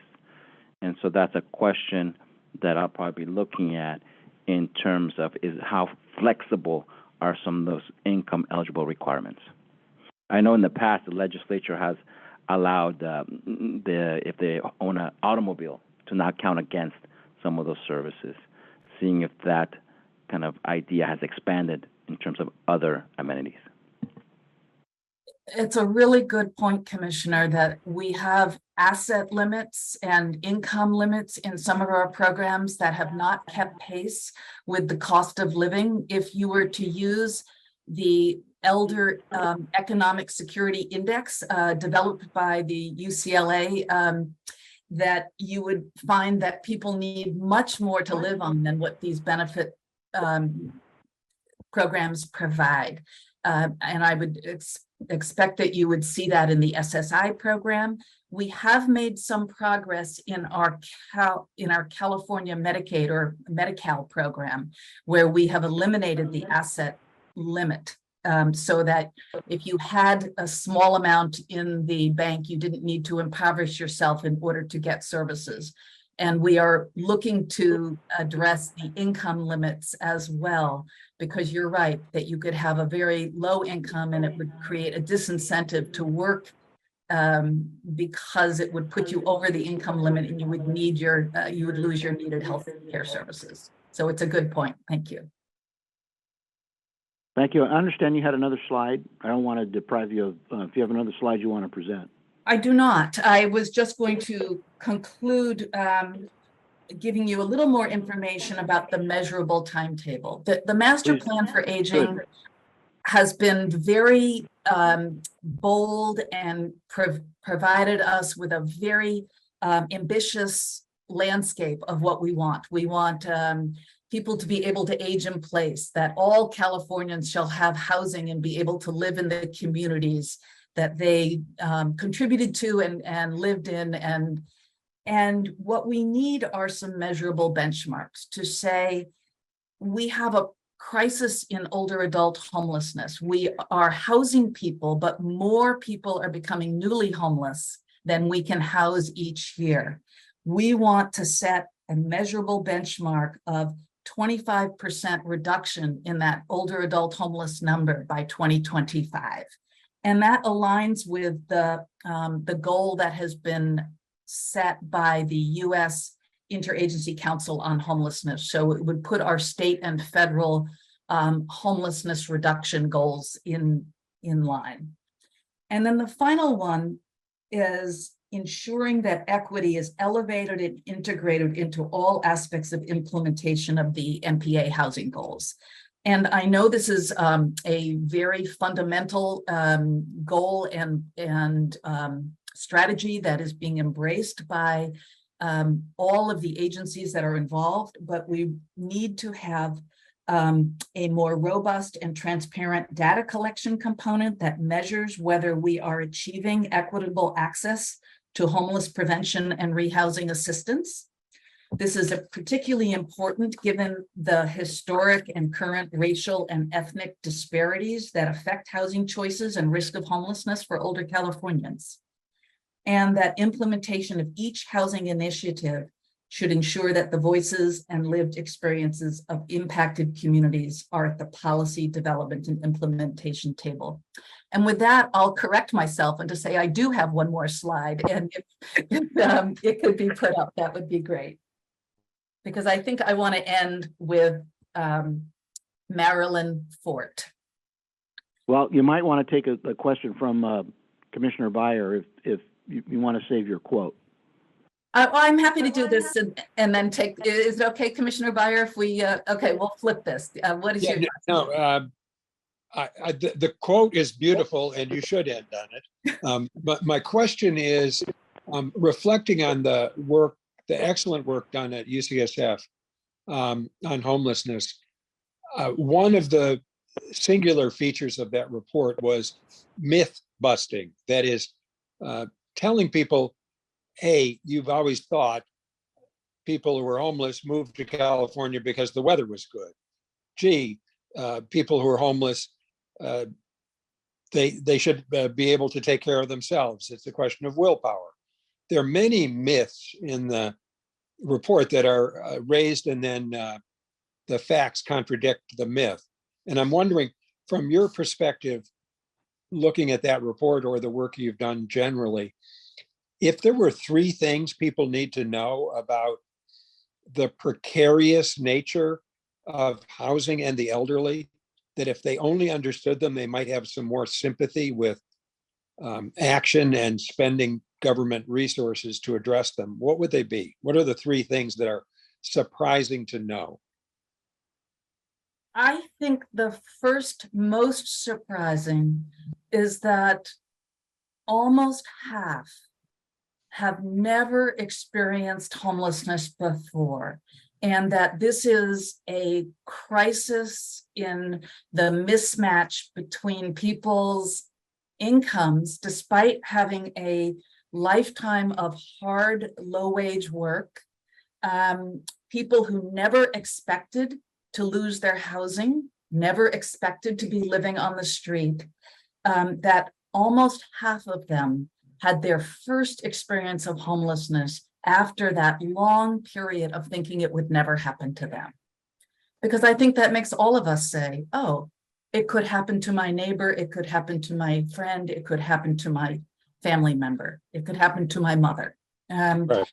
So that's, I think, the first thing. And the second that I think is most important is to really understand that this is a racial justice issue, that the history of racial discrimination in housing, in zoning, in ability to rent in neighborhoods of opportunity, in education, in our criminal legal system, have all contributed to these stark racial disparities in who experiences homelessness in California and in this country. And the third, I think, is that this is solvable. We can solve this problem. We can do a combination of stabilizing people in the housing they have and developing a range of housing, a range in the continuum of housing that goes from that $300 a month that will keep somebody stable, and 56% of people said in the study from San Diego that $300 a month would have made a significant difference in their ability to stay housed. And permanent supportive housing, which provides a set of services, permanent supportive housing with enriched care, continuing care expansion, which expands the use of licensed care, all of the range of housing options that were presented by Dr. Molinsky of having intergenerational housing, multifamily housing, building more senior family housing. We have a range of tools at our disposal in addition to just building more affordable housing, and we should take advantage of all of them. Thank you. Commissioner Garcetti. Ms. Prunhuber, first of all, thank you for taking the time preparing this excellent presentation you've had and helping us really be better educated so that we can go forward. The question of disabilities, nearly every witness refers to elderlies with disabilities. I've never seen a definition of disabilities. Is there a generally accepted disability? For example, if someone is severely hearing impaired, otherwise she or he is fine. Is there an accepted definition of the word disabilities? Yeah, that's a great question. There are a lot of different definitions. The Social Security Administration uses that you have a physical or mental impairment or combination of impairments that prevent you from engaging in substantial gainful work. When we talk about disability in the context of what people need to live in their communities in an integrated setting, we talk about they might need help with their activities of daily living, such as eating, showering, toileting, getting dressed. We often talk then about functional impairments and what kind of functional or mobility impairments do people have. So I'm a little hesitant to give you one answer because I think it depends on if you're talking about where can people be housed versus can people engage in work. Does that answer your question? Mostly, but you didn't answer the question whether severe hearing disability would be considered a disability all by itself. I think it depends on how severe, and for Social Security, does it prevent you from engaging in substantial gainful work? And in housing, I think the answer is we need housing that addresses both people's physical impairments and their sensory impairments, whether it's visual or auditory impairments. And it's not that they can't live in housing independently, but they might need, for example, a light placed over the door instead of a doorbell, or an emergency evacuation light that goes on, or the allowance of a service dog to alert them to some noise that they can't hear. Or a hearing aid. Yes, absolutely. Thank you. Yeah, I'm very impressed with the witnesses that we've had today and the volume of information. And it's like we're at the end of a fire hose. And there are numerous alternatives, a whole lot of different proposals. And the question that you raise with respect to, we're in the year 4 of a 10-year plan, and it's time to start to create, right, some measurements, some standards.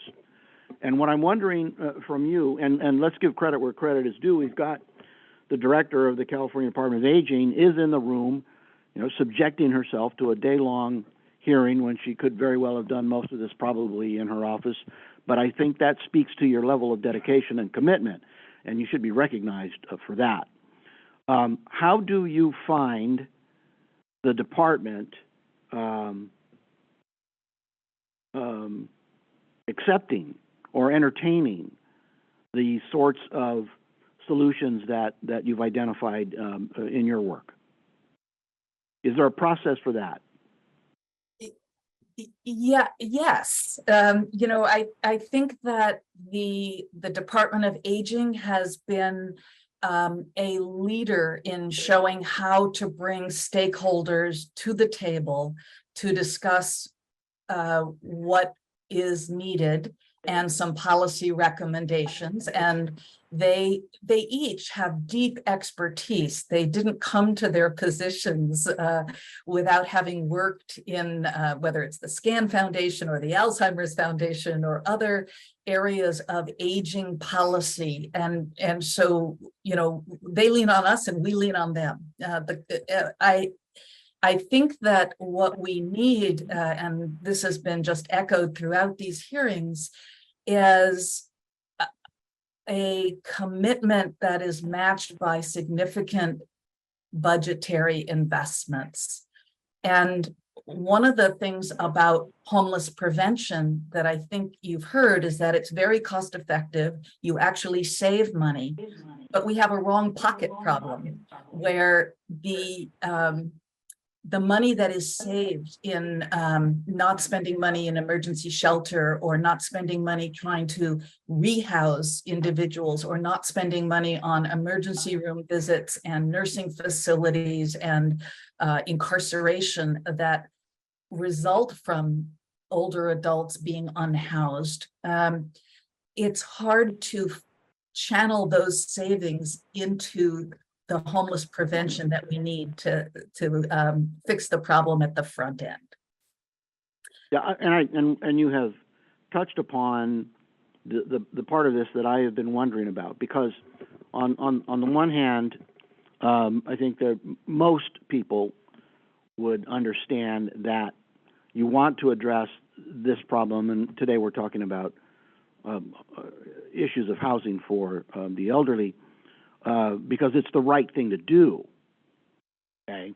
But there's going to be other people who say, what's the cost-benefit analysis? And you've touched upon it. Now, the various services that are called in to provide help for people who are no longer housed, who have to receive medical care at the most expensive portal in the healthcare edifice, which is the emergency department, as well as the investment of other social services, and it being cost effective to keep people in their homes and to address their needs in a way that also is done with dignity. I think a big aspect of what's difficult to put a dollar amount on is the loss of dignity. And when you point out that so many of the aged who at 50 years of age come to be without a home, the emotional shock of finding yourself part of that group, right, part of those people, has to be at some point just devastating. And as a society, right, I think we will be measured by how we care for those that are the most vulnerable.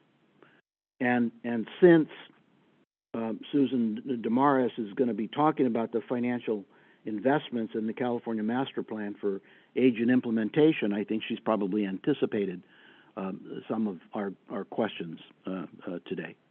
But I want to thank you very much for your compassionate presentation. And I think it I'm really. just going to end. I couldn't say a Please. word better Okay. than you did, Commissioner. Thank you so I'm much. done. I'll be quiet.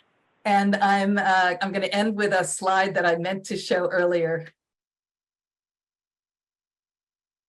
I'll just read it. The apartments they have for seniors, they want 3 times your security.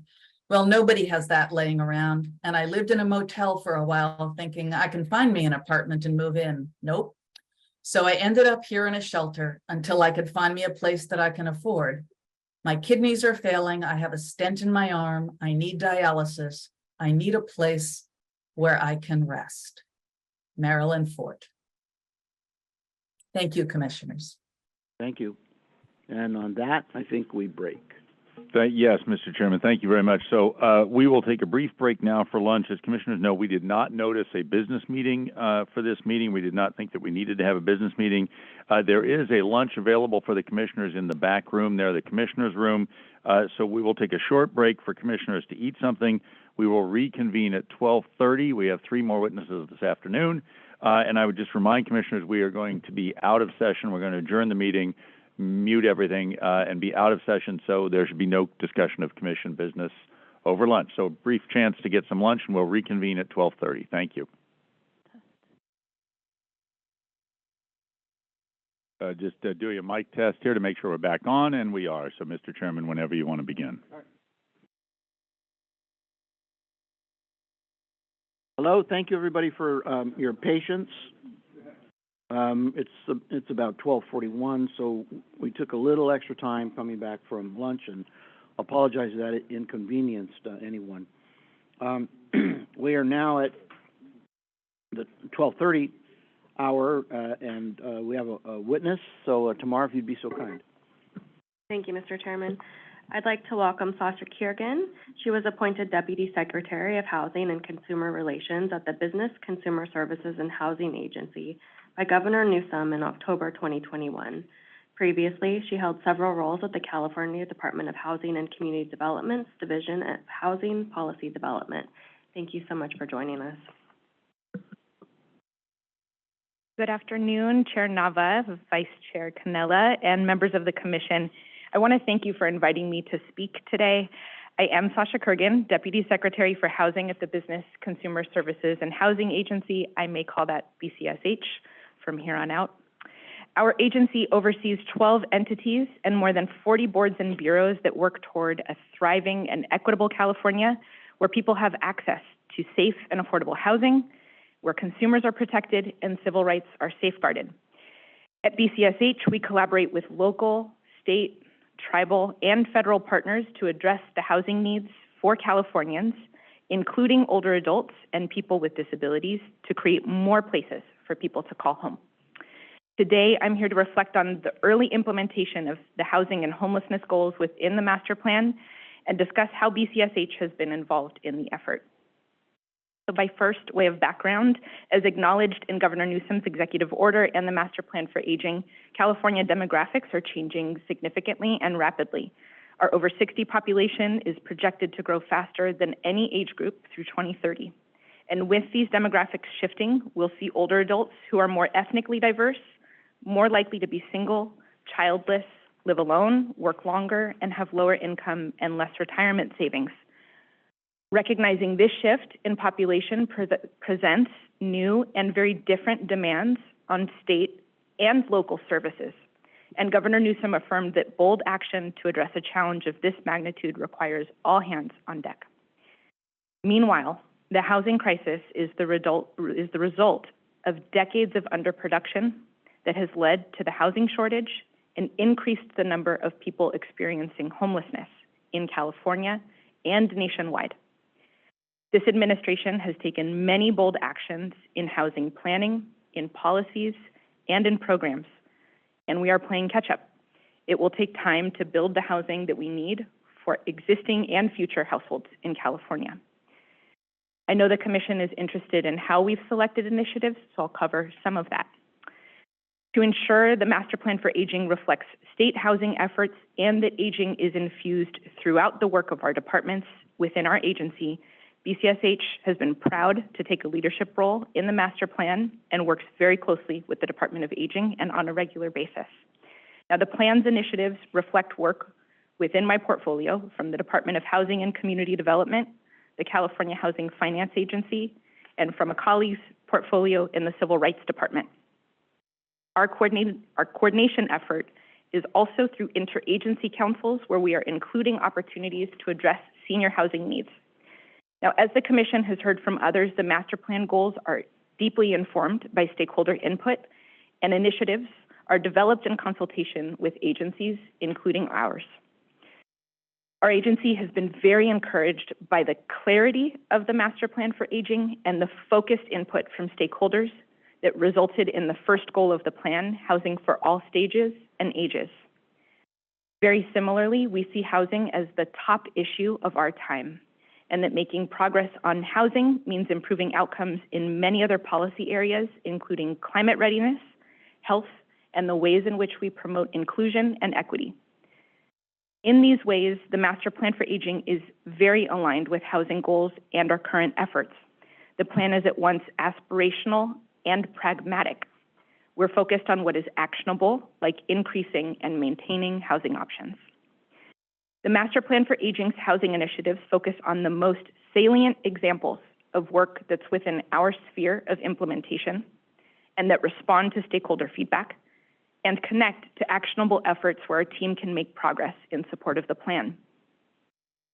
Specifically, that's included work to help people age in place with strategies to increase housing options like accessory dwelling units and other climate-friendly housing that's connected to transit and neighborhood amenities.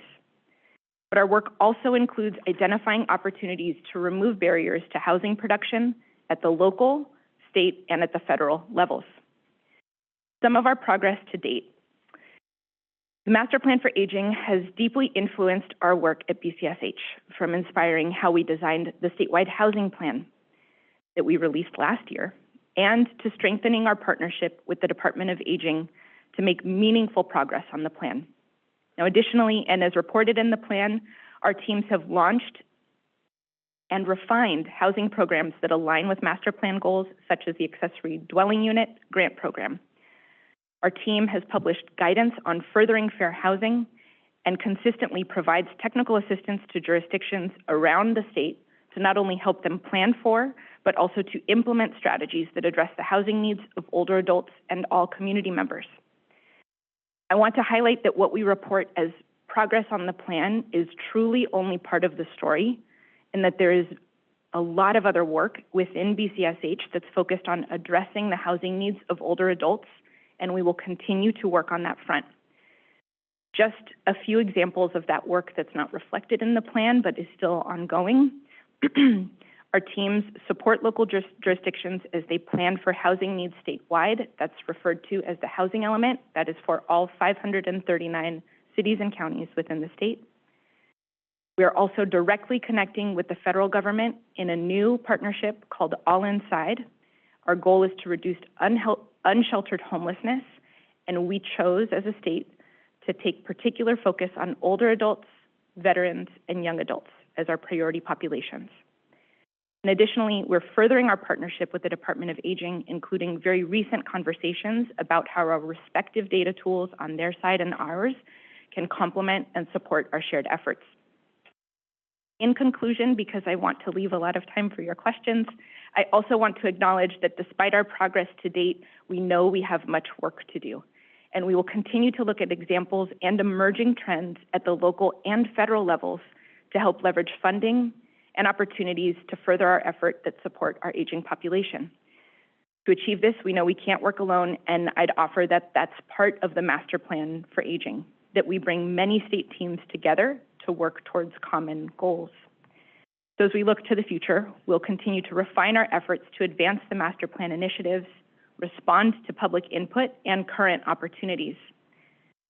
Just as the Master Plan for Aging process is a collaborative effort that's shaped by stakeholders, our agency and our secretary continues to root our work in real-life stories and experiences.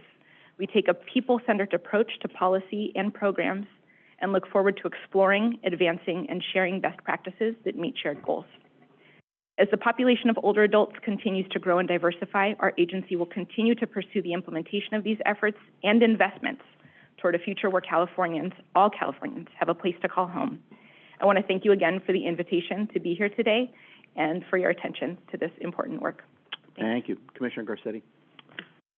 Kergan, thank you very much for taking the time and for sharing with us a little bit about what's going on. You raised some interesting possibilities, but I want to ask you one, what I consider to be a fairly tough question. Okay. Who's in charge? We have all these efforts going on by various groups, individuals, sections, whatever you want to call them, bureaus, divisions. Who is the five-star general?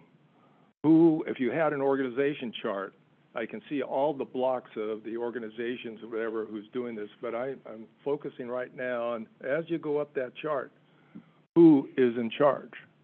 Can you answer that? And Commissioner, just if I may clarify, do you mean specifically on the master plan? Or yes, I'm sorry, I should have made that clear. On the master plan. On the master plan, we really defer to the leadership of Director DeMarois. I'm sorry to put you on the spot. Well, I was going to ask her the same question. So. That's fair.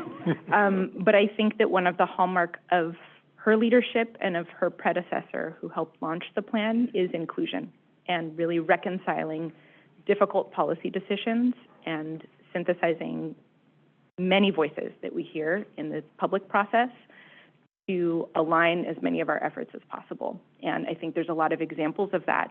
But in terms of setting the goals, that's why I wanted to offer some of that context that there is some degree of consultation. Just because we hear from even a five-star general, we want to make sure that the five-star general is informed by data and that we're not only setting aspirational goals, but things where we can make steady progress. So I don't mean to be too deferential. I want to be respectful to Susan DeMarois and to her secretary as well. I would offer that both Secretary Galley, who I think the Commission has heard from before, and the Secretary that I work for, Secretary Lourdes Castro Ramirez, co-chair an interagency council on homelessness for our state. The governor, I don't speak for him, but just to offer that our administration has really taken an intentional approach to how we're addressing housing and homelessness. And I'd be happy to talk more about some of our thoughts on how healthcare is deeply connected to housing, and we've been making progress on those goals. So I hope that in some degree feels satisfactory, but I'm not here to assign leadership. We'll wait for the next witness. Okay. Sorry, Director. Calmly. The other question I have is, you brought up something, a potentially new federal partnership. Yes. Expand on that a little more as to what the possibilities there are, and how we might be able to also be looking at them in terms of how they're going to be working with us. Wonderful.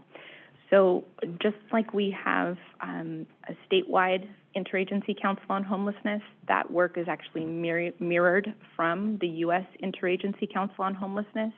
And last year, as part of the Biden administration's goals, USICH released a plan called All In to bring all of their federal partners at the table to work on decreasing unsheltered homelessness.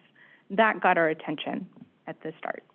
Then they said that they were looking for partner jurisdictions or sites who might be interested in advancing collaboration between the federal and a local government. Through that process, the White House Domestic Policy Council worked with places around the nation. They chose 6 what they call sites.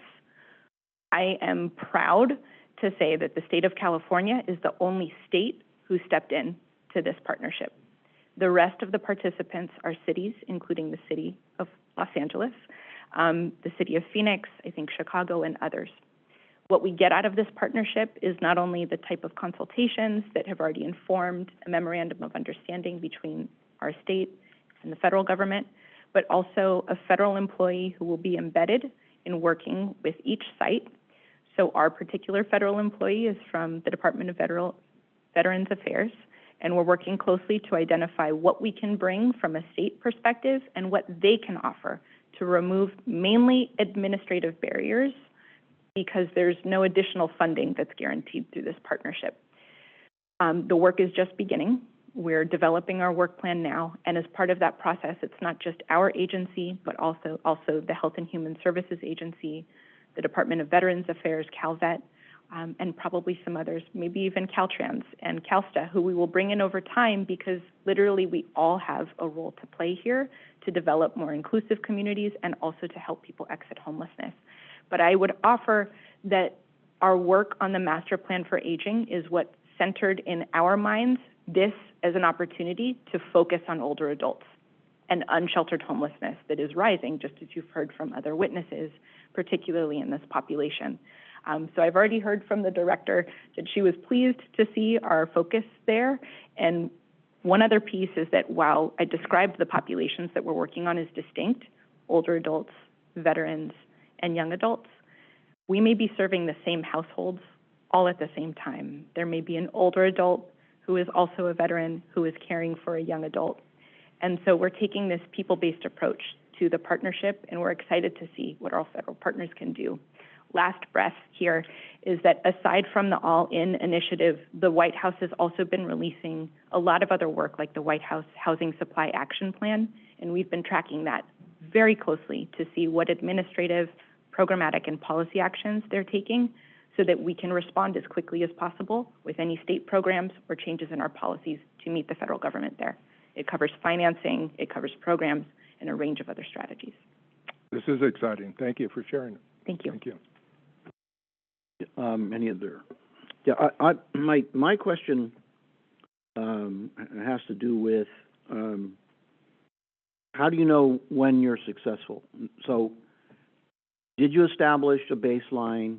So, in X program, we would see 273 people, and since we made these changes, we've now seen 475. Something as simple as that, because as you can probably tell, I'm a visual learner. I wish I had slides, Chair Nava. And I'm going to probably need to refer to my notes as I do some of this, but we do have some examples. I could give you an example in land use, which may not sound glamorous, but removing barriers to land permitting use housing. is critical. Absolutely, If you can get past city councils and boards of supervisors, congratulations. No comment on that point, but just to say that we've been excited to see the energy from the legislature and from the governor in being very focused and intentional on changes that we can make at the state level to make it easier behind the permitting desk to make housing happen. I think accessory dwelling units, also known as casitas, granny flats, anything like that, are a really tangible example of the work that we've done at the state that has made it easier to permit housing. So I do have numbers. I think I can do this one off the top of my head. In 2013, we were permitting statewide just about 800 ADUs, accessory dwelling units, 800. Last year, the data that we received from local governments showed that we were close to 24,000 accessory dwelling units permitted statewide. Now, it's not even throughout the state, but the land use laws have made it so that there are by right or more streamlined approvals where, so long as it complies with state law, the local governments cannot say no. And so that's been one way. But we do have other concrete examples in our funding programs, like the Accessory Dwelling Unit Grant Program. The California Housing Finance Agency started from 0 accessory dwelling units funded, and with $100 million, they piloted a grant program. We've supported almost 2,400 homeowners statewide in developing, through various ways, developing accessory dwelling units. And so they could be used for closing costs or other development expenses. Similarly, some of our other programs have been refined. I don't have as many baseline metrics, but I can point to other programs where we're still funding senior housing that's restricted to seniors, and then many other projects that are open to the entire population that can include seniors within the household, either as a head of household or as a household members. I do have some numbers on that, but just to give you a sense. Well, and that's the perfect answer, because I didn't expect for you to lay out all of the categories and all of the demonstrate the increases. That's what staff is for.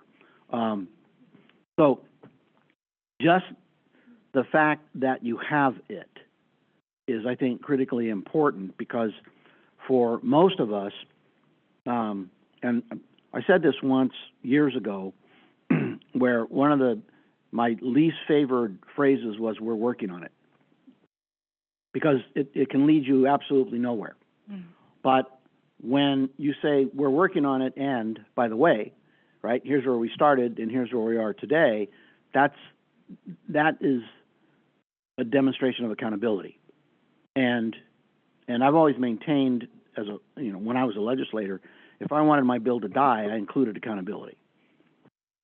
Because you're going to get a lot of opposition because people don't want to be held to account. Yeah. So I think part of what we're going to be able to do as we work through this, and it's a reflection, I think, of the fact that the agencies involved have demonstrated a sincerity to accomplishing the goals. Because it's not uncommon for us to encounter agencies that talk about the programs and that we're working with A, B, and C, but then are unable to provide us simple numbers that demonstrate the growth or the increase. So we'll be looking at that. You've got that. It's very, very helpful, and I appreciate your presentation. If I may respond, I think this is one place I mentioned the collaboration with the Department of Aging on data tools.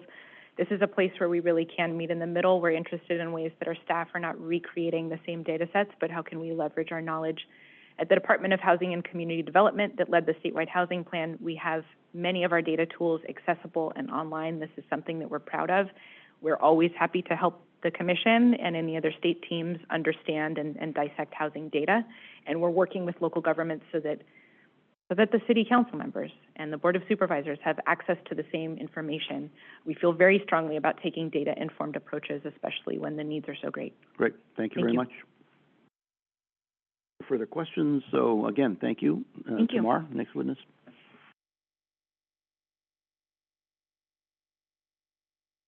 Thank you so much. I would like to now call up Susan DeMarois. She has served as the director of the California Department of Aging since her appointment by Governor Newsom in November 2021.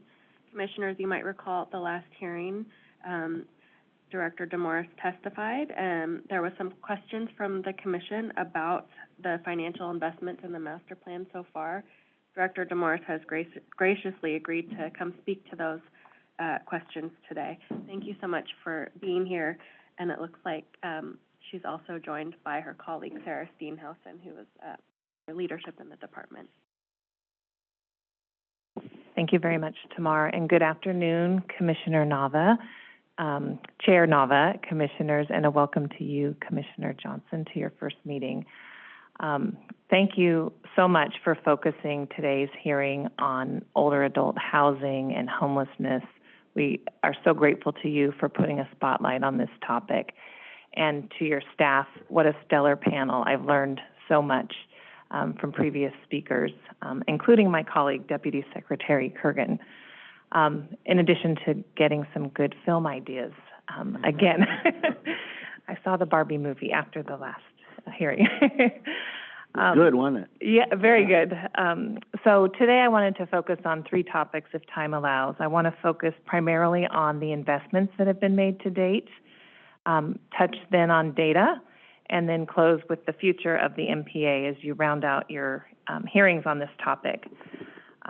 First, we appreciate so much your questions about the total cost. Actually, do we...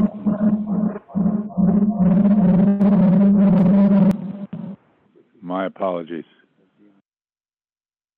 I think we're okay again. That was Commissioner Aroner caused that. What an entrance, and welcome.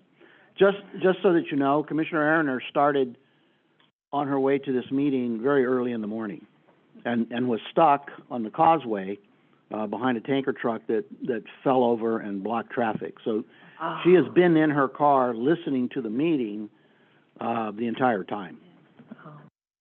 If the Department of on your mic. Sorry.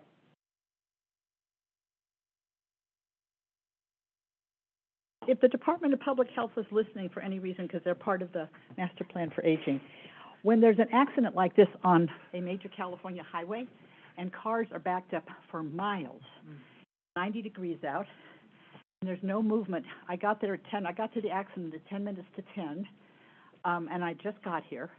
And there's no water. Nobody's walking up and down. Somebody said to me, do you have water? It was just a citizen. Fortunately, I carry water in my car. It's 90 degrees. Yeah.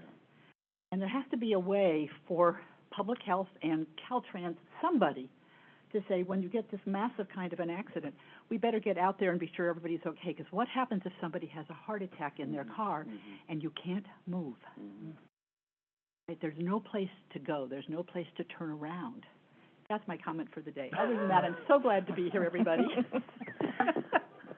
We're so glad you're here and you arrived safely. So we're going to focus on you've asked questions about the total investment, and you should have a chart that was provided to you just yesterday that provides a composite picture of all of the investments. There are 3 components. Pardon me, Director of the Commissioners, that was emailed to you yesterday afternoon, so you hopefully have that document. There are 3 components that reflect investments in state leadership. The 3 components are investments in state leadership, targeted program and services investments, and anticipated investments needed to carry us through the year 2030. So first, I'll start with investments in state leadership. Governor Newsom's bold leadership to establish a master plan for aging has provided a historic opportunity to design, develop, and deliver a framework for all Californians that will serve as a blueprint for the state and local communities. System change of this magnitude requires engagement and collaboration between state and local agencies, the legislature, and the private sector. This leadership starts with the governor's executive order, the cabinet work group, and the statutory framework established by SB 288, Senator Hannah Beth Jackson's bill. And every year the annual report to the legislature. Leadership then extends across agencies to Health and Human Services, housing, as we just heard, transportation, labor, education, employment, natural resources, veterans affairs, and others. To carry out the work of the Master Plan for Aging, the governor has built out infrastructure in state government, and this is critical, starting with the Senior Advisor on Aging, Disability, and Alzheimer's, the position held by Kim McCoy-Wade. You may recall we spoke at the last hearing of the Senior Advisor's leadership of the governor's cabinet work group. Additionally, several standing stakeholder advisory committees are housed within the California Health and Human Services Agency and the Business Consumer Services and Housing Agency, with dedicated staff resources supporting this important cross-agency work. For example, as you just heard, the Interagency Council on Homelessness that is co-chaired by BCSH and HHS. And finally, the California Department of Aging has been resourced to stand up the Division of Policy, Research, and Equity to drive implementation of the master plan across government in partnership with philanthropy and the private sector. And that's why I've invited Sarah Steenhausen to join me as she leads that division, and she is the person at CDA who drives the master plan work.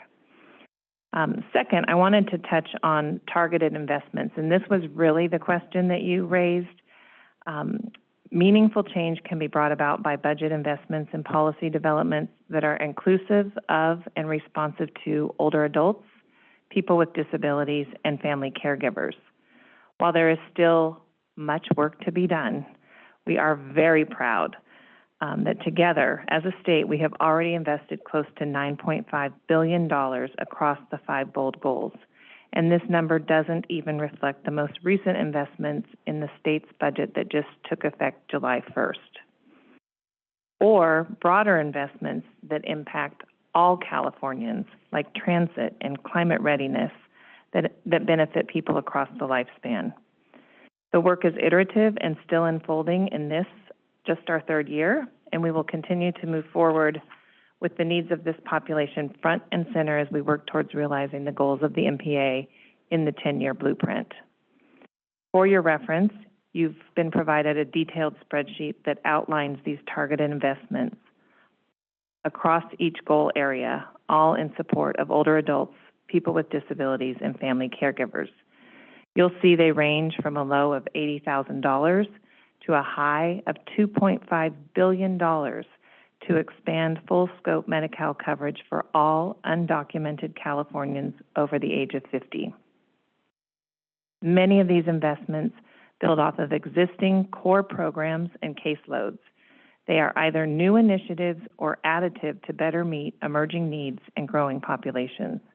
And they support a wide cross-section of Californians in all 58 counties, various ages and abilities, multiple cultures and languages, and differing income levels. There is not a single program we can point to that indicates the MPA is at work in Californians' lives. Given the diversity of our population, there are dozens. Third, I want to talk about anticipated investments. In the July hearing convened by the Commission, questions were raised regarding how much will it cost to fully realize the goals of the MPA, and how will we know when we have reached implementation? With 10.8 million Californians reaching the age of 60 or older by 2030, becoming the largest 1 in 4 in our state's population, and living longer than ever, we expect the MPA to extend well beyond the current 10-year blueprint to future governors and future legislators. Just as we continue to evolve our thinking on K-12 education and California's master plan for higher education, where our work is never done, so too will we adapt our approaches to older adults, people with disabilities, and family caregivers. Any questions on the chart, or shall I continue? Yeah, Commissioner Arner. Yeah. Thanks so much, and I apologize for being so late. But I really was so glad I got to get here for your testimony. So I have a couple of questions. So supposedly, you think it's around 9-point-something billion so far. But if I said to you, because the Medi-Cal one, for example, right, of doing it for immigrants, for non-citizens, is that one of the 280 goals of the master plan to have done that? Did it come just because we've all been talking about what do we do about the healthcare cost of that particular population? And so while it's a wonderful proposal and it's a wonderful thing to be doing, the question is it one of the 280 reachable things in the master plan? Do you get to take credit for it? So this is there's a lot of shared credit. Okay. I think I would say that perhaps the master plan for aging influenced the fact that it's adults 50 and older, and that perhaps that would not have been a priority population maybe 7 years ago, or it might not have been feasible. But that's part of the collaborative nature of this work too, is to really share the credit. And health access and reimagining health are the goals of the master plan for aging, improving, equity and inclusion. So it meets the criteria of the master plan for aging, and it wasn't an explicit initiative. I'm sorry, we couldn't hear you. So expanding Medi-Cal access and coverage was absolutely an initiative in the master plan for aging. So this would fall under that. So I guess we're going to be going into the 4th year now pretty soon. So if we said to you, so tell us out of the 280 prospective ideas, whatever you want to call them, how many have been implemented? But more importantly, how many have been implemented that actually affect the consumers here in the state of California? Because it's one thing to do planning, but right? And we could always say everything affects them, but how many directly affect them? Do we know? I could not tell you today of the 280. Roughly, I would say about 80% directly benefit Californians. And then I'd say about 20% are more in the planning process and development stages. So could you get us that information? It really would be helpful, I think, to know. Sure. Okay. And we do have an initiative tracker. So in the prior 2 years, we've been able to report all of the initiatives that have been completed. Okay. So we do keep track we do a look back each year, and so we can definitely provide you for the prior 2 years.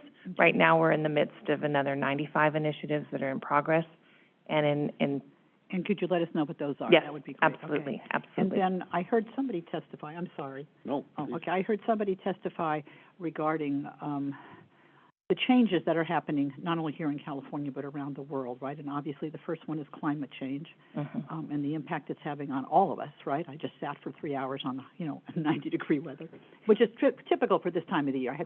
We have to say that at least. But 2030 is going to be here before we all know it, right? And so the question, and things will have changed more significantly probably than they have in the last 5 years, right?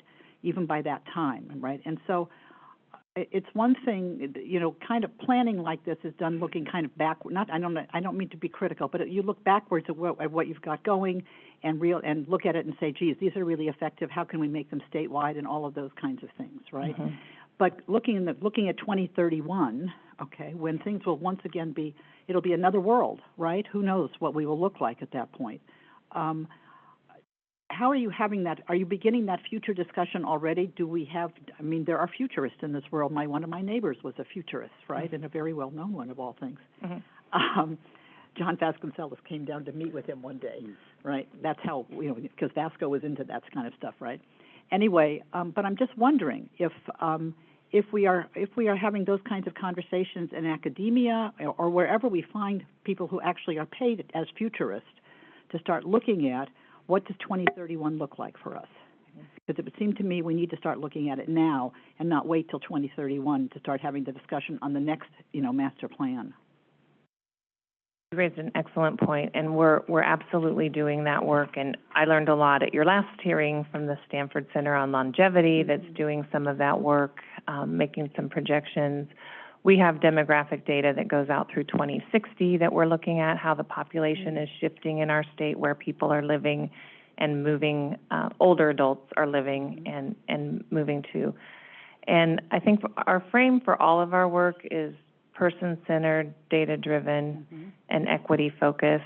So we try to stay very close to the community about what's happening at the community level with our stakeholders. That informs a lot of our work. We've heard today about a lot of the trends in housing that are upon us and are emerging.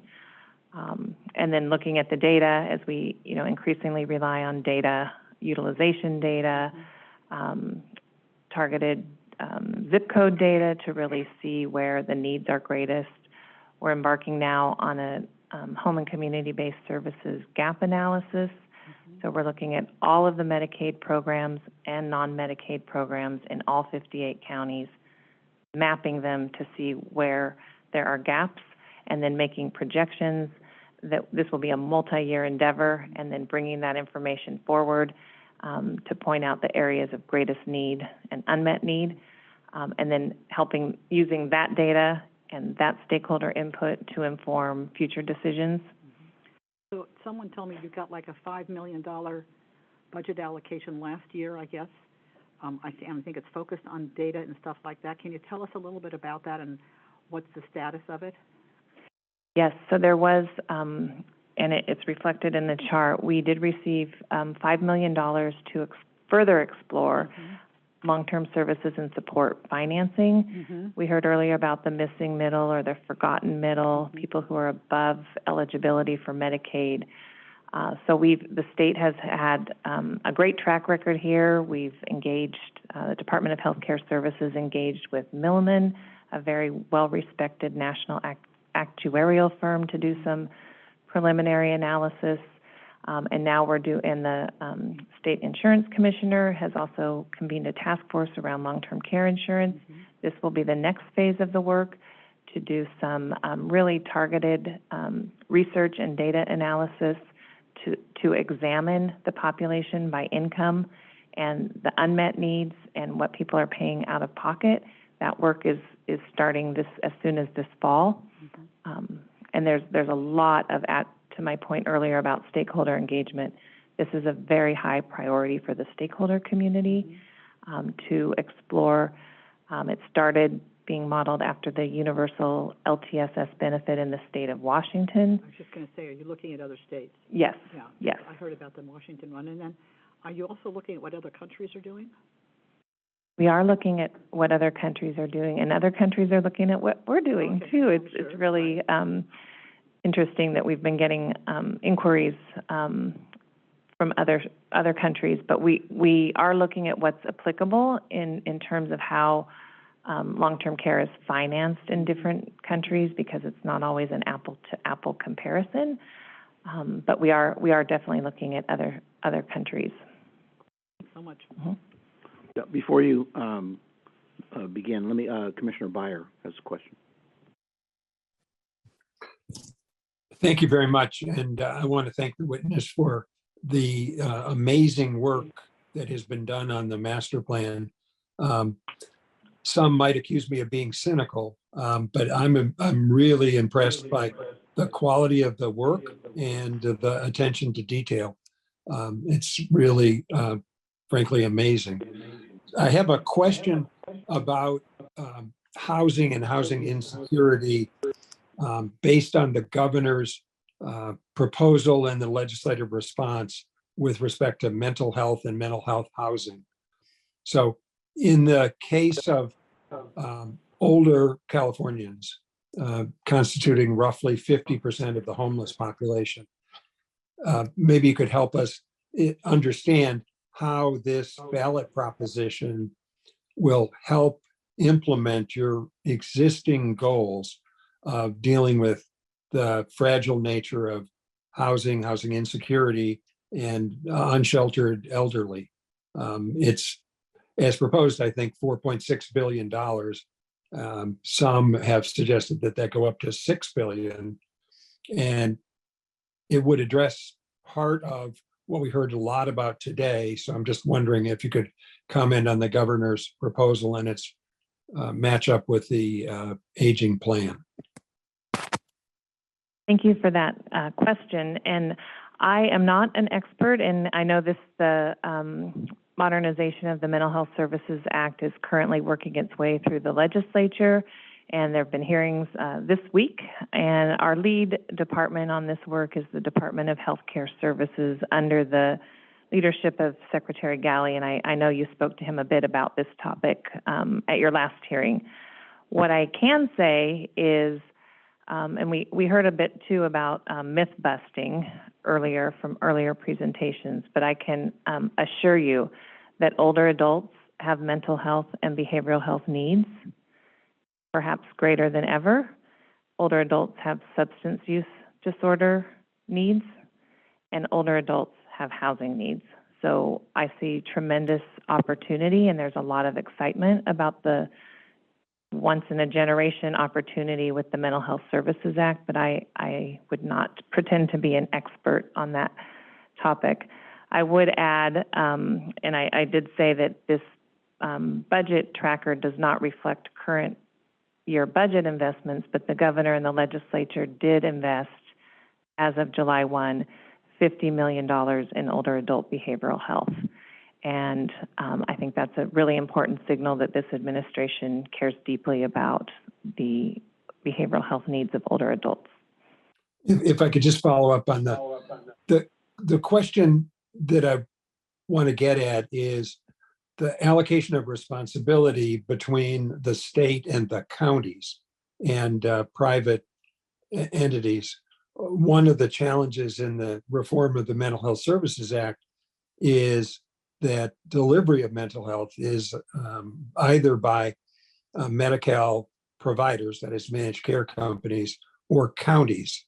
And as you look from your role in the Department of Aging, how do you see the partnership evolving between the state and counties with all of the money that's necessary to improve services for the elderly?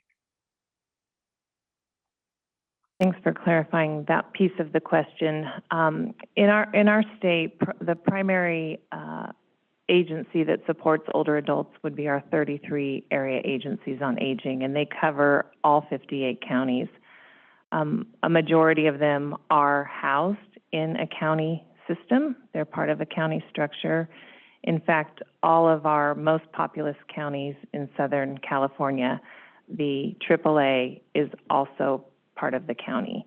So from a pure population standpoint, I'm very confident about how that will work when the area agency on aging is part of the county structure.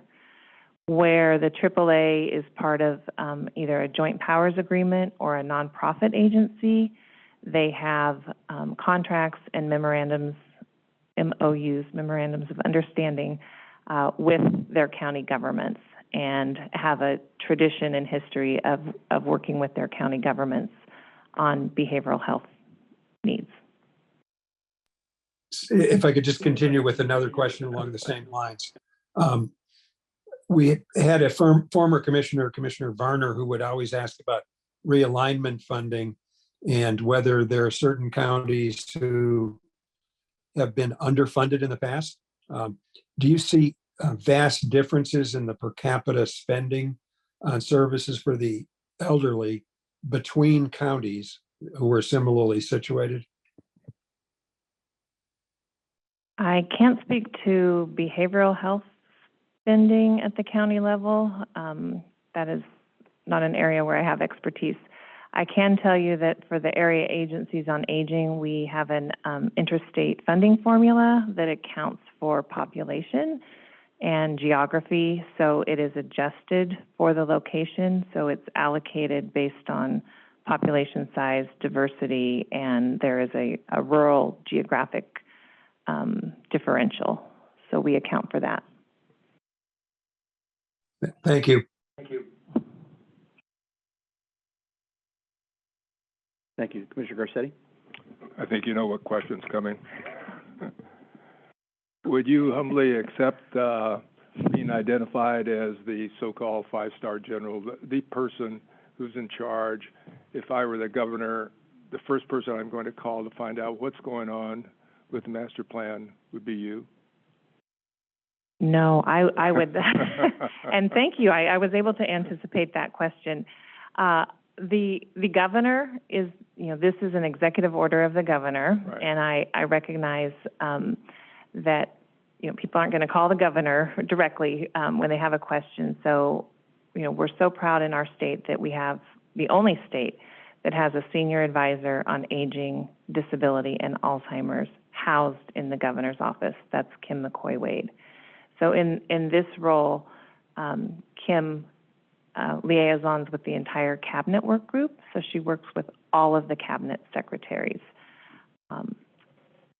A large portion of the master plan for aging work falls under the Health and Human Services Agency, and Secretary Galley, that is why he is the lead secretary for the master plan for aging work, but it is shared by every cabinet secretary.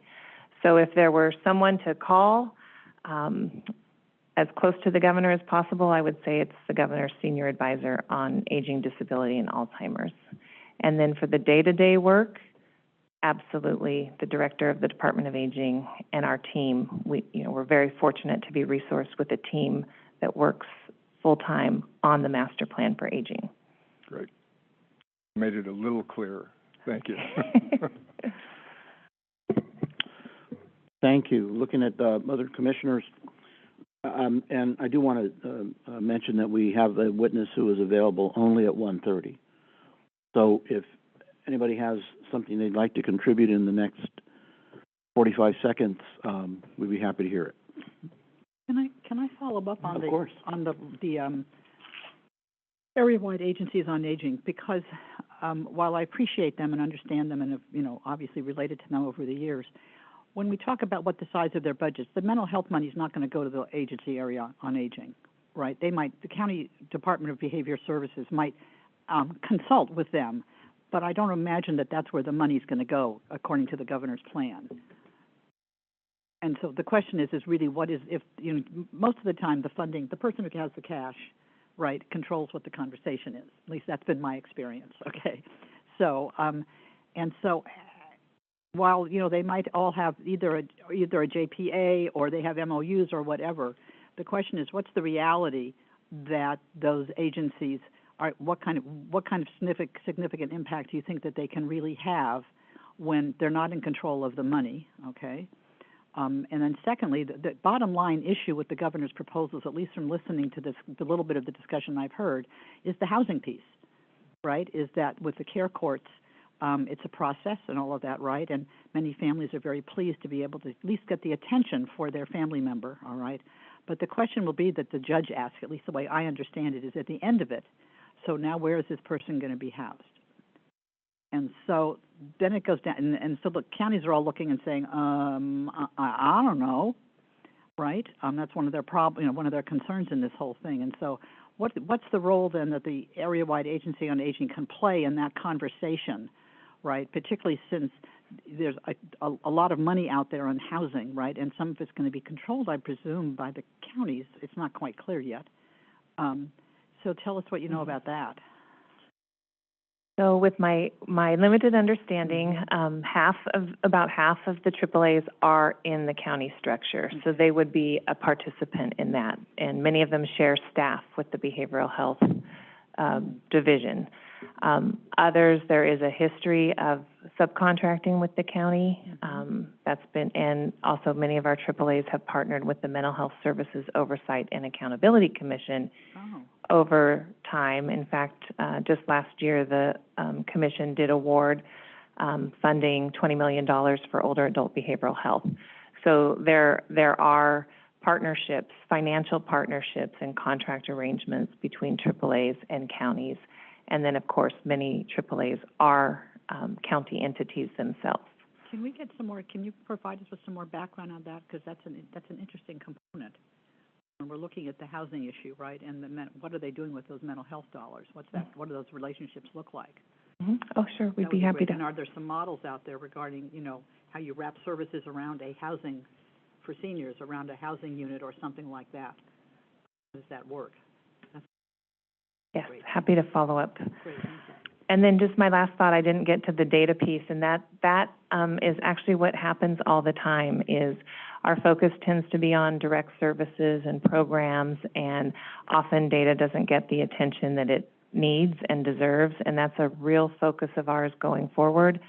To your questions earlier about prioritization and strategic investments, when the population becomes so large and the volume is such, we will need data to drive our decision making and to help us invest our resources efficiently and wisely. So that is a huge priority for the Department of Aging and the Master Plan for Aging going forward, to continue understanding this population, their needs, and the unmet needs as local as the zip code level. Got it. Terrific. Thank you very much, as always. Succinct, intelligent, and very helpful testimony. Appreciate your presence. Thank you for inviting me very much. Please extend our thanks to your staffer who didn't get to say anything. Who's gratefully had nothing, didn't get to. Next witness, please. Thank you so much. All right, our final witness of the day is Dr. Margot Kushel. She's director of the UCSF Center for Vulnerable Populations and UCSF Benioff Homelessness and Housing Initiative.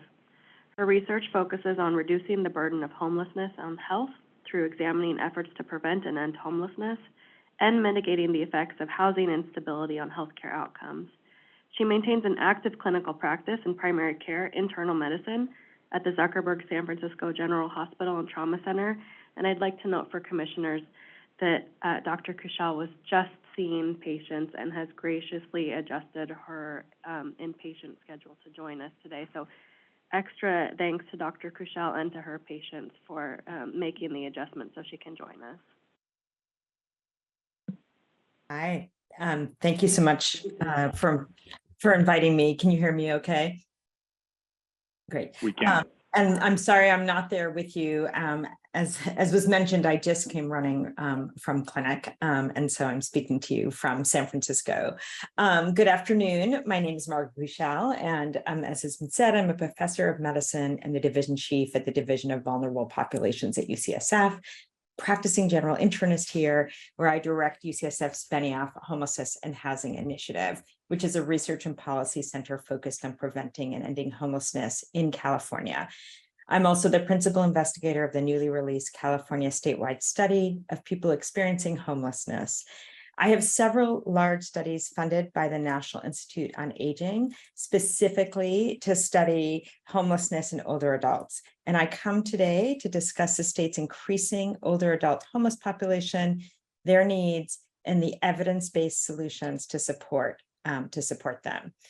So on a given night, California is home to more than 171,000 people experiencing homelessness, which is 12% of the nation's population lives in California, but more than 30% of those experiencing homelessness and 50% of those experiencing unsheltered homelessness. Adults 50 and older represent a rapidly growing segment of the population experiencing homelessness, both here in California and nationwide. The fastest growing group are those 65 and older, whose proportion is anticipated to triple between 2017 and 2030. Among homeless adults, we consider those 50 and older to be older because of the premature development of conditions associated with aging. For the past decade, my team has followed a cohort of older adults experiencing homelessness in Oakland in the Hope Home study. We found that while the median age of the participants at enrollment was 57, they were really more similar to adults in their 70s and 80s in the general population in terms of both their health and their function. We've documented the premature aging of the population. So adults in their 50s and 60s had high rates of cognitive impairment, ADL impairments, falls, incontinence, and other indicators of premature aging. And we've documented shocking death rates, 3.5-fold what we would expect in the general population, with cancer and heart disease as the leading causes of death. Among the study participants in Hope Home, 44% had never experienced homelessness prior to the age of 50. And we found important differences between those with first homeless after 50 to those who had been homeless at earlier ages but remained homeless. Those who had become homeless earlier in life and remained homeless in later life were more likely to have had profoundly difficult childhoods marked by severe trauma. As a result, they had significant substance use and mental health problems, and many had a history of prolonged incarceration. Those with late life homelessness were quite different. They had worked their whole lives, often in more than one jobs, but these jobs were physically grueling and very low paid. They had many of the experiences of typical adulthood, marriage, children, work, but they had spent their lives struggling to pay rent. And then sometime after the age of 50, something happened. It was typically one of four things. Their marriage broke up, they or their spouse or partner lost their job, they or their spouse or partner got sick, or their spouse died, or their mom died. These disruptions left them vulnerable to homelessness, and then they suddenly found themselves. In our mortality study that we did, we found that those with late life homelessness were actually significantly more likely to die in the study period than those who had early life homelessness and remained homeless. The other thing associated with increased risk of dying, remaining homeless. Once we adjusted for everything else, if you stayed homeless as opposed to got housed, you were simply much more likely to die. The good news is, overall, about 80% of our participants regained housing during the study. The bad news is, among those who did, about 50% lost their housing again and returned to homelessness. What kept people from returning to homelessness? Having a rental voucher. My team, as I mentioned, recently conducted and released the largest representative study of homelessness in decades, the California statewide study of people experiencing homelessness. We surveyed 3,200 adults whom we selected to be representative of all adults experiencing homelessness in California, and we conducted 365 in-depth interviews. Among our single adult participants, so excluding parents with children or the very young adults, nearly half were 50 and older. Among those participants, just like in Hope Home, 41% first became homeless at age 50 or older. Those 50 and older, whether they became homeless earlier or later, showed significant health challenges. For instance, 53% of those 50 and older reported their health as very poor, a proportion we only see in frail adults in their 80s in the general population. Almost a third had a limitation in 2 or more activities of daily living, leaving them at high risk of nursing home placement. Older adults had relatively similar rates of substance use, just like the remarks before, thinking of illicit drug or heavy alcohol use, than the population of people experiencing homelessness overall. So 36% of adults 50 and older reported either illicit drug use or heavy regular alcohol use. This compares to 41% of all adults. 30%, for example, had regular illicit drug use, very similar to adults overall. Those first homeless after 50, however, had a lot lower rates of these problems. 27% of those first homeless after 50 compared to 43% of those first homeless after 50. Just looking at illicit drug use, 21% of those first homeless after 50 versus 35% of those first homeless after 50. For all of those 50 plus, 63% had any symptoms of a mental health disorder, 25% had ever had a hospitalization, and 13% had ever had hallucinations. For those, we're currently having hallucinations. For those who first became homeless after 50, 53% had any mental health condition, 15% ever hospitalization, or 8% currently have hallucinations. So you can see that those first homeless after 50, while still with a relatively high level of behavioral health burdens, was lower than those who are first homeless before 50, but remain to be over 50. But as you can see, those over 50 continue to have a very high burden of substance use and mental health disorders. Given these challenges, older adults use acute health care services at higher rates than housed older adults. 37% of older homeless adults visited the ED in the prior 6 months. A quarter of all older adults were hospitalized for a physical health condition in the prior 6 months. These rates are astronomically higher than similarly aged adults in the general population. California's housing affordability crisis impacts older adults disproportionately. Statewide, we have only 24 units of housing for every 100 extremely low-income household, meaning we're 1 million units short of housing that's affordable and available to extremely low-income households. Those across the state who are 50 and older are significantly more likely to be severely rent burdened, paying more than half of their income in rent. From the statewide study, we found that the median monthly household income in the 6 months prior to homelessness among adults 50 and older was $920 a month. With fair market rent of a one-bedroom apartment exceeding $1,700 a month, affordable housing is far out of reach for many extremely low-income adults. Addressing this housing affordability for older adults is crucial towards advancing racial equity. Black Californians were more likely to be severely cost-burdened and at greater risk for homelessness. Older adults experiencing homelessness identified, 1/3 of older adults experiencing homelessness in California identified as Black, in a state where only 6% of the population identifies as Black. So what do we need to do? As homelessness among those 50 and older rises, so does the urgency to address the crisis. We need to make our homelessness emergency response system much more age-friendly and equip it with what it needs to serve this increasingly large population of older adults. We need to increase our focus on preventing entrances into homelessness for older adults. These targeted efforts can include things like strengthened eviction protections, landlord mediation, one-time payments for back rent, and ongoing shallow and deep subsidies to keep housing affordable for older Californians living with limited incomes. For older adults currently experiencing homelessness, we need sustained investments to end their homelessness swiftly and prevent recurrence. For some older adults, ongoing rental subsidies may be sufficient. For others with behavioral health, cognitive, and other challenges will likely require higher levels of care. There's an urgent need to prioritize investments in housing with paired supportive services that are designed to support the needs of older adults, particularly older adults with behavioral health challenges. We need models of permanent supportive housing that is subsidized housing with voluntary supportive services that are adapted to both behavioral health and aging needs of older adults, while preventing avoidable use of institutional care. These models must not only address the behavioral needs that many residents face, but also address their aging-related concerns.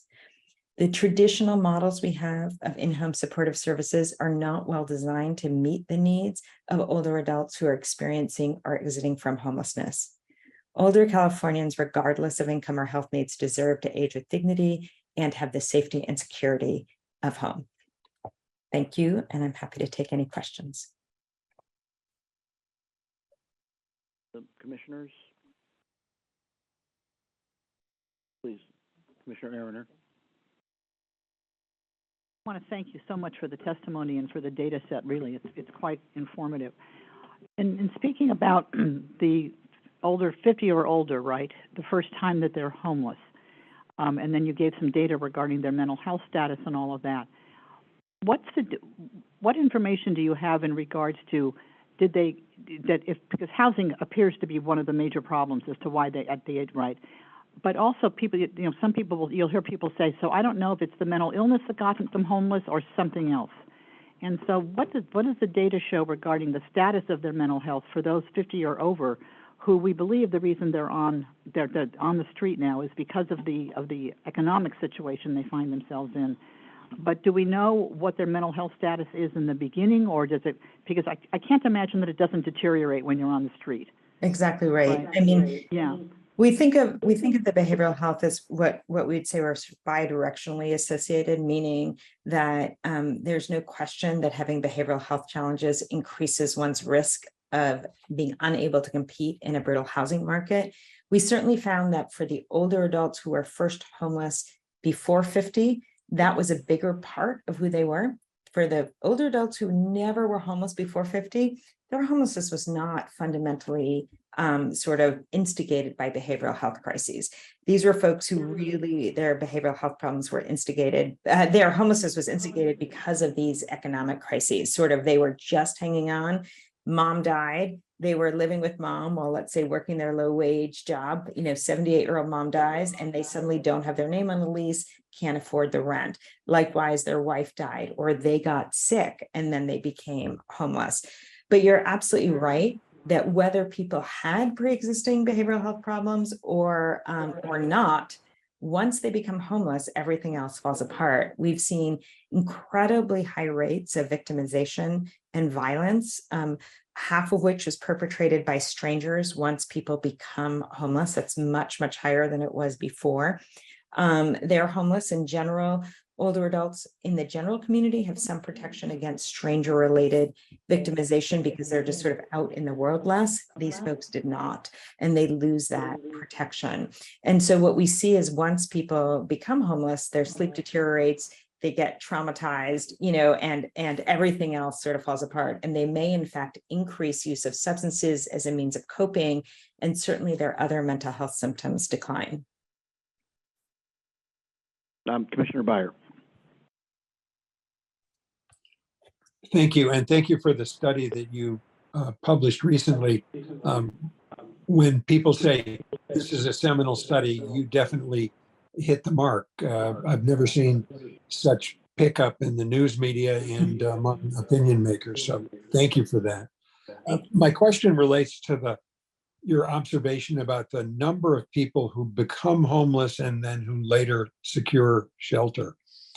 There is a Ninth Circuit court case from Oregon involving Grants Pass, which is a big political issue, which seems, according to one side of the political debate, to interfere with sweeps of homeless encampments. On the other side, argues that it validates the need to use non-law enforcement resources to deal with shelter problems. In your day-to-day practice, what are the best methods that you've seen for securing shelter for the recently homeless? Yeah. Is it congregate living, single room occupancy hotels, Project Keystone, or whatever the governor called it? What works most effectively in a stable way to take the recently homeless elderly person and put them back on their feet with a path forward?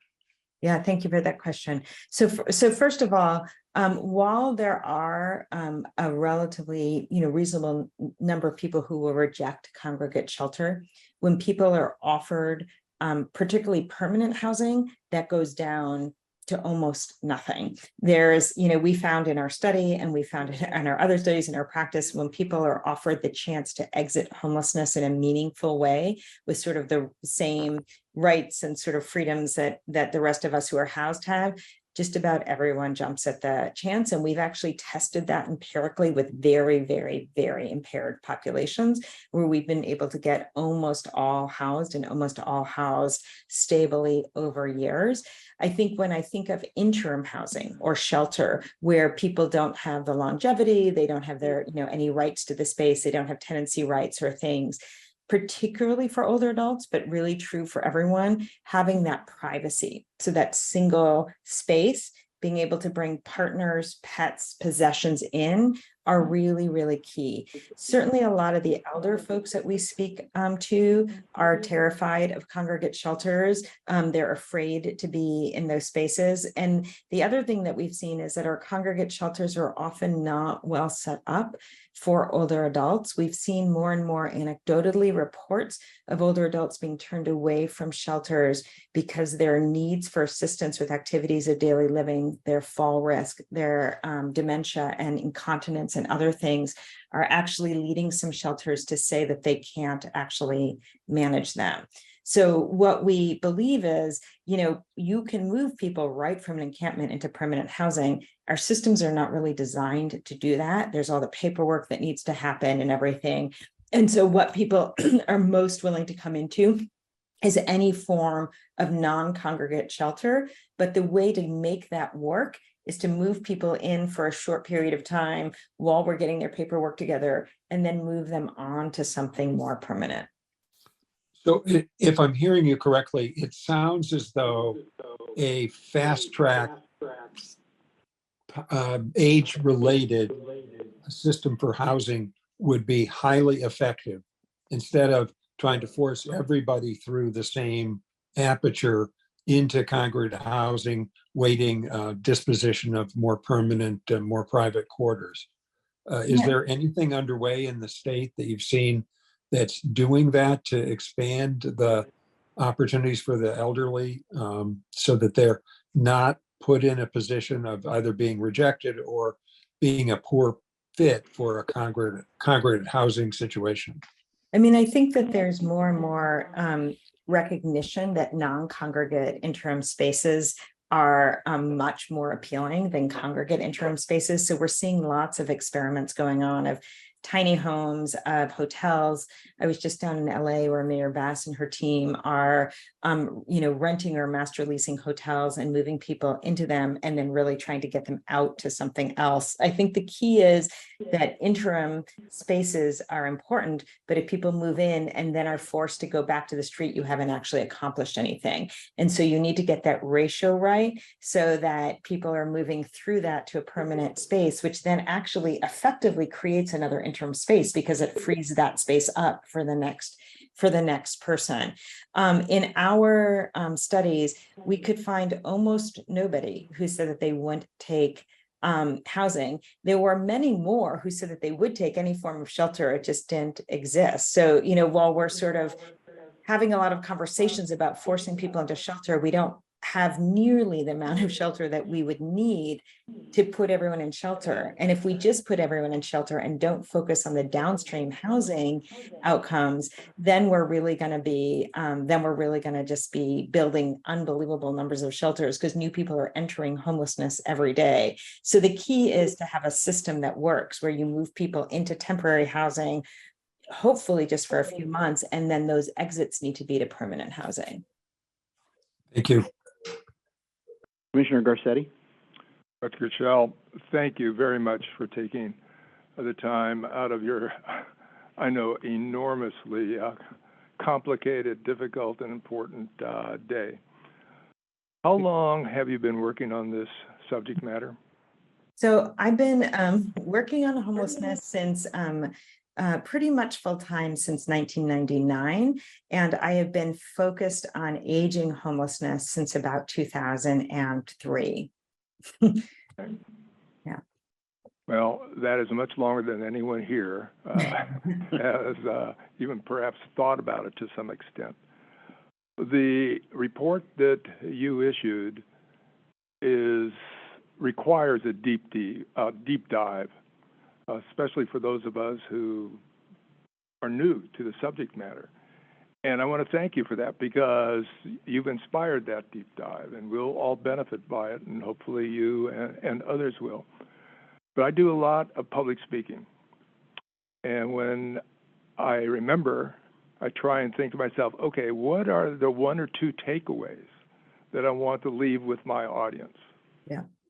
For today, what are your one or two takeaways?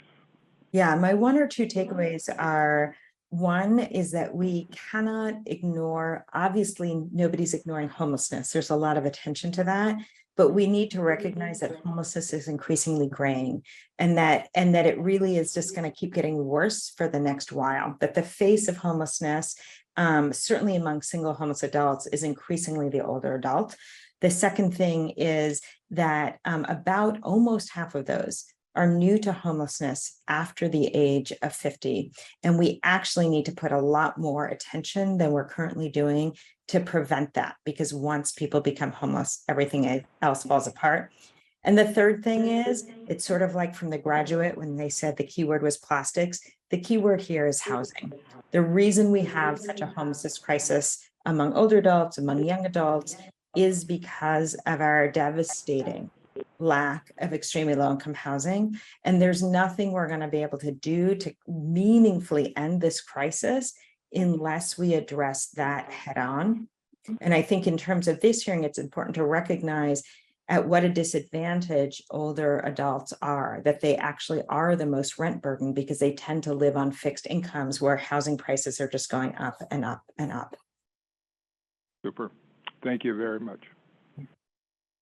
Thank you. Looking to other commissioners, I see no raised hands, no further questions. I want to thank you very much, Doctor, for taking the time out of your practice to spend some time with us. Thank you for having me. Thank you. Bye-bye. Thank you, Mr. Chairman. That's all the witnesses for today, so we can now move on to the public comment section of the agenda. We'll begin with public comment in the room for those who've requested, and then go to those online. Yes. Can I make a point before we do that? I think it might be helpful in our final report that we have a section that speaks to the issue of when did this start, okay? Because many of us who have been involved in this conversation for a long time believe that it started when the federal government, during the Reagan administration, all of a sudden stopped participating in housing programs, right? I remember in the legislature that we did our first hearing on homelessness in 1988, right, in the legislature, right, hard to imagine. But it took us a few years to figure out that there was a problem, and that it went back to the feds withholding dollars. And so it seems to me, because even though we're making recommendations to the state, I do think we have to at least be honest about where it started, okay? To talk to, because I mean, somebody, I remember somebody testified about the interagency work that's happening at the federal level, but the last sentence was, but there's no funding attached to that, right? The conversation is going to be wonderful and we're all going to learn a lot, but there's no funding, right? And so the question becomes one, as the largest state in the country with the largest homeless population in the country, are we going to start making recommendations to the feds about this? Because I don't think we can solve it on our own. I just don't think we have enough resources in the state, and we have a lot of money in this state, but I don't think we have enough to support this. And so the question is, are we going to make some recommendations to the administration, right, about approaching the federal government, whatever that means, to start saying, we need help here, all right? You know, and what do we do about that? So I just wanted to make that point. Thank you, Commissioner.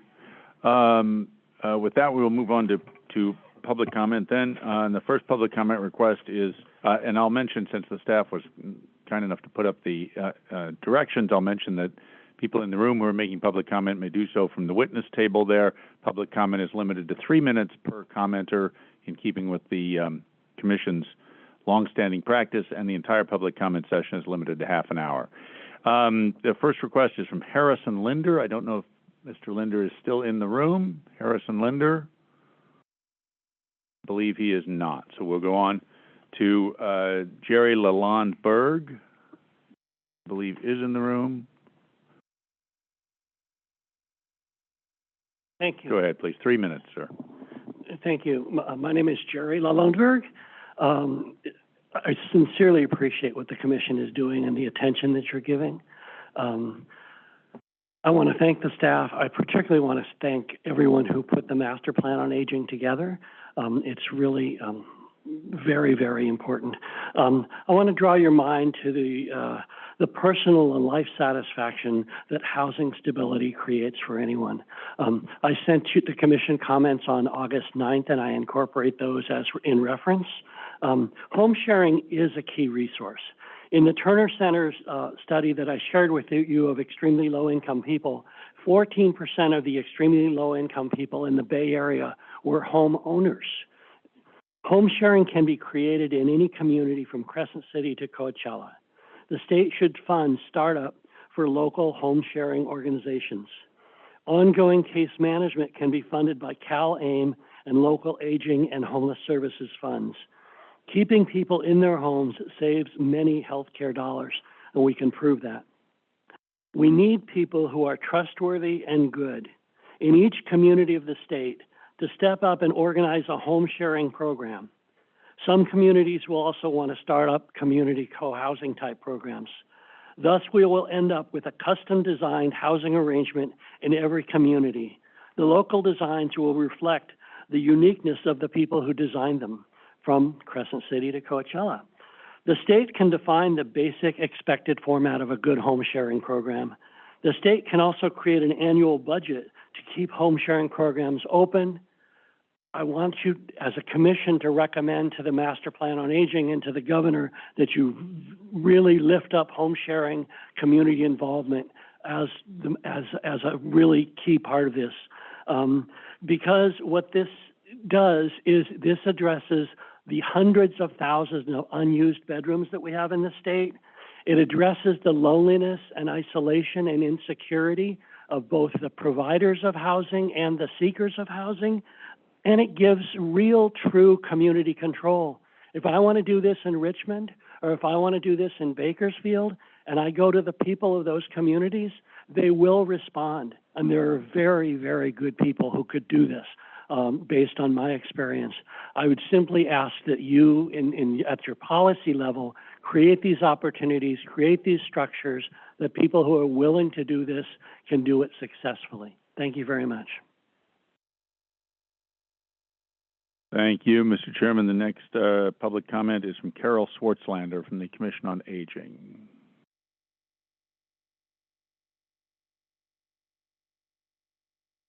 Hello. First, Carol Swartzlander, Executive Director of the California Commission on Aging. I want to thank the Little Hoover Commission for your attention to the master plan and particularly to the issues of homelessness and housing for older adults. It actually is one of the top 3 priorities of the California Commission on Aging, and we've been looking at this issue over the past 7 or 8 months. And I have to commend your staff. I mean, you've had brilliant presentations, and all of the information that you've been provided is very consistent with what we've been learning over the last 7 or 8 months.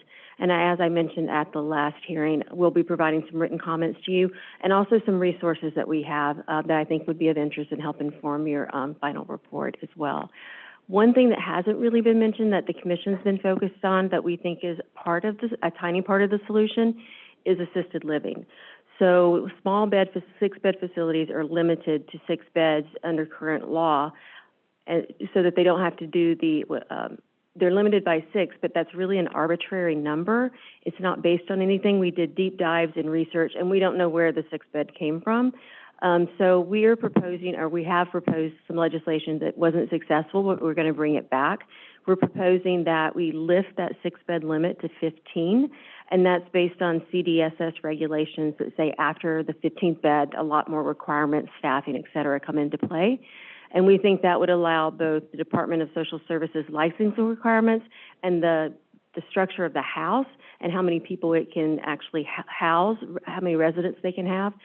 We think that's a good way of both making these small 6-bed facilities more viable, but also would increase the number of beds available in assisted living throughout the state. Thank you. Thank you. Now we'll go to, I believe there's no other, are there any other requests to make public comment in the room? Seeing none, we'll go to people who've raised their hands online. Shara? Yes, we do have a few people online who would like to speak. The first speaker will be Kathy Robinson Hetzer.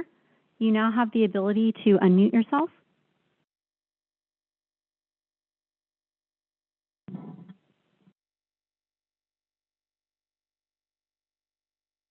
Kathy Robinson Hetzer, you now have the ability to unmute yourself.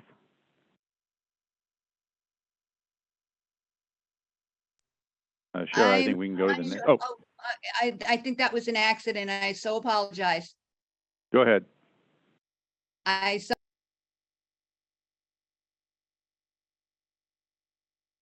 Ma'am, I think you're muted again. There you are. Now you're unmuted, ma'am. Okay. I don't have a question. I apologize. I think it was an accident. All right. Thank you. Thank you. Okay. Our next speaker is going to be Ramon Castelblanc. You now have the ability to unmute yourself. I'm sorry, I did not raise my hand, but I appreciate your attention. Thank you. Thank you. All right, let's go to Justin with Home Share American River. You now have the ability to unmute yourself. Thank you so much, and thank you to the Commission. I am the Executive Director of Home Share American River, a nonprofit housemate and matching and support service based right here in the greater Sacramento region. But I'm also here as the president of the National Shared Housing Resource Center, the National Association for 48 nonprofit home sharing programs. It's been around for 40 years here. And I'm here just to really thank the Commission and all the amazing work that's gone into the Master Plan on Aging here. And particularly, I want to try to put a few numbers onto the capacity for nonprofit home sharing programs to actually address all the issues we've been hearing about this whole day here. In 2019, Sightline Institute estimated 2.6 million empty bedrooms in just the owner-occupied homes in this state. For perspective, that is 20 times greater than the entire unhoused population of the state. right? Okay, so those are the rooms. How do you actually open them up in a safe, fair, valuable, and durable way? You have to have programs that are, or services of some sort, doing the screening, the matchmaking, the active support between the hosts or providers, as we call them sometimes, guests or seekers, as we call them. And you stand to generate an incredible amount of rental income, in-home services, including augmenting our IHSS providers and those relationships, fighting isolation with conviviality. And that's all without sinking a single nail in homes financed at yesterday's prices and permitted yesterday, using embedded carbon and the infrastructure and access to transit that we've already paid for as a society. So now we want to put a few more dollars on it because, as Jodi Reid mentioned, these programs are indeed staff intensive. And so Dr. Molinsky shouted out the for-profit web-only services like silvernest.com and nesterly.com, who quite literally phone it in when it comes to these services and charge, of course, fees to their significant fees to their clients as well. We don't have a cost-benefit analysis yet for home sharing programs in America, but we do have one from HomeShare Victoria in Australia, in the Melbourne area there. In 2003, they reckoned that in 2003 Australian dollars, at a cost of $95,000 a year, they got 39 home share matches, and they generated 8.6 times as much net benefit to society with that investment, including through reductions in in-home medical services, reduced residential care, fewer days before discharge from hospital because folks have a safe home to go where there's someone there just in case, and of course for their rental costs. But we need very badly for the Cal Home program through HCD to... Your 3 minutes has expired, sir. If you could wrap up quickly, please. Thank you so much. We need the Cal Home program through HCD to modify its rules and regs so that the funding that is available, the only funding available to nonprofit housing programs in this state, is actually usable, whereas right now, the reporting requirements upon the clients and the programs themselves have made it excessively burdensome to many programs that have tried to use it. Thank you so much for it. Thank you, sir. If we can go on to the next speaker. Our next speaker is going to be Amber King. You now have the ability to unmute yourself. Thank you, Chairman Nava and Commissioners. Amber King with Leading Age California, the state's leading advocate for quality nonprofit senior living and care. Our nearly 700 members across the state include approximately 400 providers of affordable senior housing. We have been very involved in the development and execution of the Master Plan for Aging. Today, we would like to emphasize 3 points.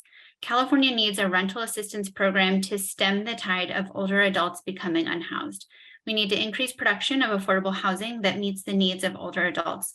And finally, we need to fund models like Healthier Homes and California Integrated Care at Home that seek to create health equity by connecting low-income older adults into health and wellness services that have historically faced barriers. Beyond serving as a place to live, affordable senior housing communities are a critical component of California's long-term care continuum. They are effective and cost-efficient, providing care and services to residents, preventing homelessness, creating housing stability, maintaining independent living through improved health outcomes, and avoiding premature transfer to congregate care settings such as hospitals and skilled nursing facilities. To date, the state has focused on 2 options for older adult housing, ADUs and board-in care. While both of these options are important, they are 2 small pieces of a much larger housing puzzle. The MPA calls for housing options. Affordable senior housing is a long-standing model and has proven to be an effective option for millions of Americans. However, at the current rate, the supply of affordable senior housing is rapidly falling behind the need. Rising housing costs affect all Californians, but no group has been more harmed than low-income older adults. Older Californians are the most cost-burdened cohort of renters in California, and that burden has only increased as their incomes have fallen further and further behind housing costs. Many low-income older Californians rely on fixed incomes like SSI, which have increased slower than wages and at around half the rate of median rents over the last decade. As you've heard today, older adults are becoming unhoused at an unprecedented rate. And by 2040, California will have roughly 623,000 new older adult renters, many of whom will be at risk of homelessness. Unlike multi-age affordable housing, affordable senior housing can provide age-specific services to promote housing stability and allow residents to age in place. The MPA calls for more housing production, but the state is woefully behind. California must build more senior affordable housing as part of its plan to address the housing crisis among older adults. The Urban Institute estimates the share of senior-headed renter households will increase to 27% of our total renter population by 2040. As our older renter population grows and people desire to age in place, the state must do more to increase health equity and help low-income older adults age in place. There are models such as Integrated Care at Home, or SITCH, that can significantly increase the ability of older adults in California to age with dignity in their own homes and communities. Based on results from your 3 minutes has expired. If you can wrap up quickly, please. Okay, yes, thank you. We urge the state to make greater investments starting now to prepare for the needs of our growing older adult population. Thank you. Thank you, ma'am. Sure. Our next speaker is going to be Sharon Rapport.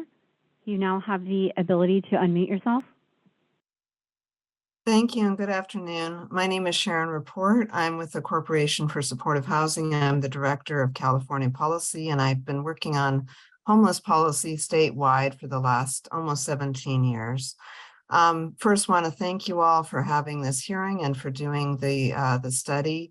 I'm excited to see the results. I would like to align my comments with Patti Prunhuber and Margot Kushel. I thought everything they said was right on target. I also agree with the last speaker that we do need legislation to create rental assistance to prevent homelessness and in homelessness among older adults through targeted eligibility and funding for that rental assistance. In general, we need ongoing funding for housing and services, both to prevent and end homelessness. We do have a bond pending in the legislature that was mentioned earlier in the hearing. That bond is through Assembly Bill 531, but only 18% of that funding would go for housing, and that would be divided up between veterans and people experiencing homelessness.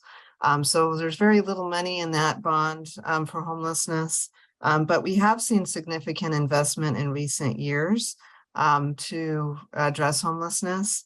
It's all been one time. It would be similar to asking our education system, our schools, to advocate for an essential need for our children to receive an education every single year. That's the same as what it's like to basically advocate year after year for funding for housing and services, never knowing whether our communities or our nonprofit organizations serving this population will get funding from year to year. It's basically has created a very dysfunctional system, and it's not possible to continue to meet the need of people experiencing homelessness without some ongoing commitment for funding.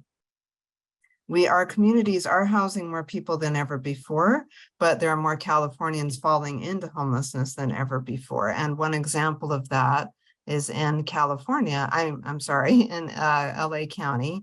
The county has been housing about 200 people a day, but 207 fall into homelessness every day. So we are seeing, just for the reasons that were mentioned earlier, our housing costs are driving more people into homelessness, and we need ways to address that.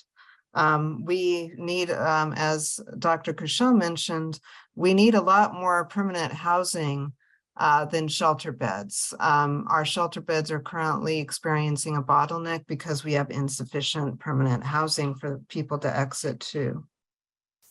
The state of California can also do more to help keep older adults stably housed once they are housed through integrating Medi-Cal funded assisted living waiver and PACE programs to help people meet their activities of daily needs, activities of daily living needs. Ma'am, your 3 minutes has expired. If you can wrap up quickly, please. Oh, sure. We also need state goals to reduce homelessness and racial disparity, and that requires all levels of government to be involved. But the state of California could actually solve homelessness with just 2.5% of state investment every year for the next 12 years. Thank you very much. Thank you. Thank you, ma'am. Shara? Our next speaker is going to be Mark Melanson. You now have the ability to unmute yourself. Good afternoon. My name is Mark Melanson, CEO of the California Community Living Network, CCLN. Thanks so much to the commissioners for this hearing, and so pleased about today's topic, housing. As Patti Prunhuber has said before, housing is the H in HCBS. I appreciate the earlier testimony that when you are healthy and housed, you reduce reliance on other more costly publicly available services.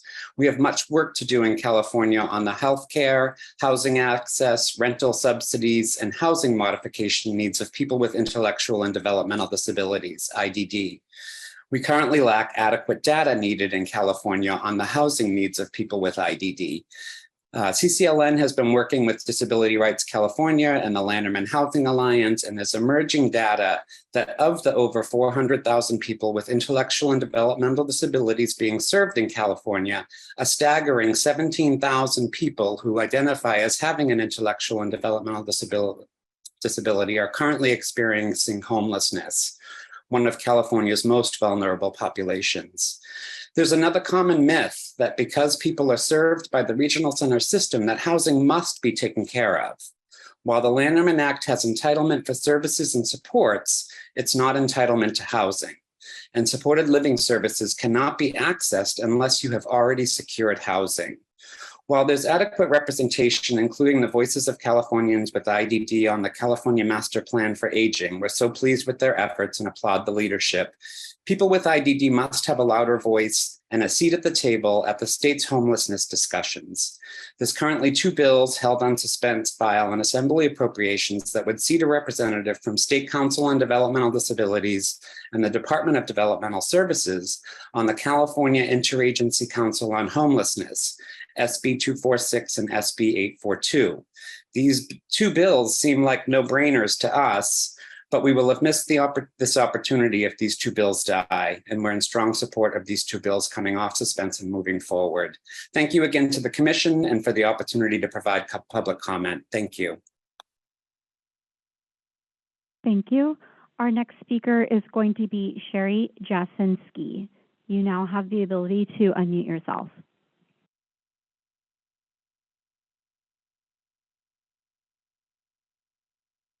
Sherry Jasinski. Sherry, I noticed you're logged in under 2 names here, so if you could just check your device, you should be able to unmute yourself. Ms. Jasinski, go ahead and unmute yourself if you can. If not, I believe, is she the last person who's indicated a desire to make public comment? Okay, I think we can then, Mr. Chairman, we can close out the public comment session of the agenda, and we have completed today's agenda. Right.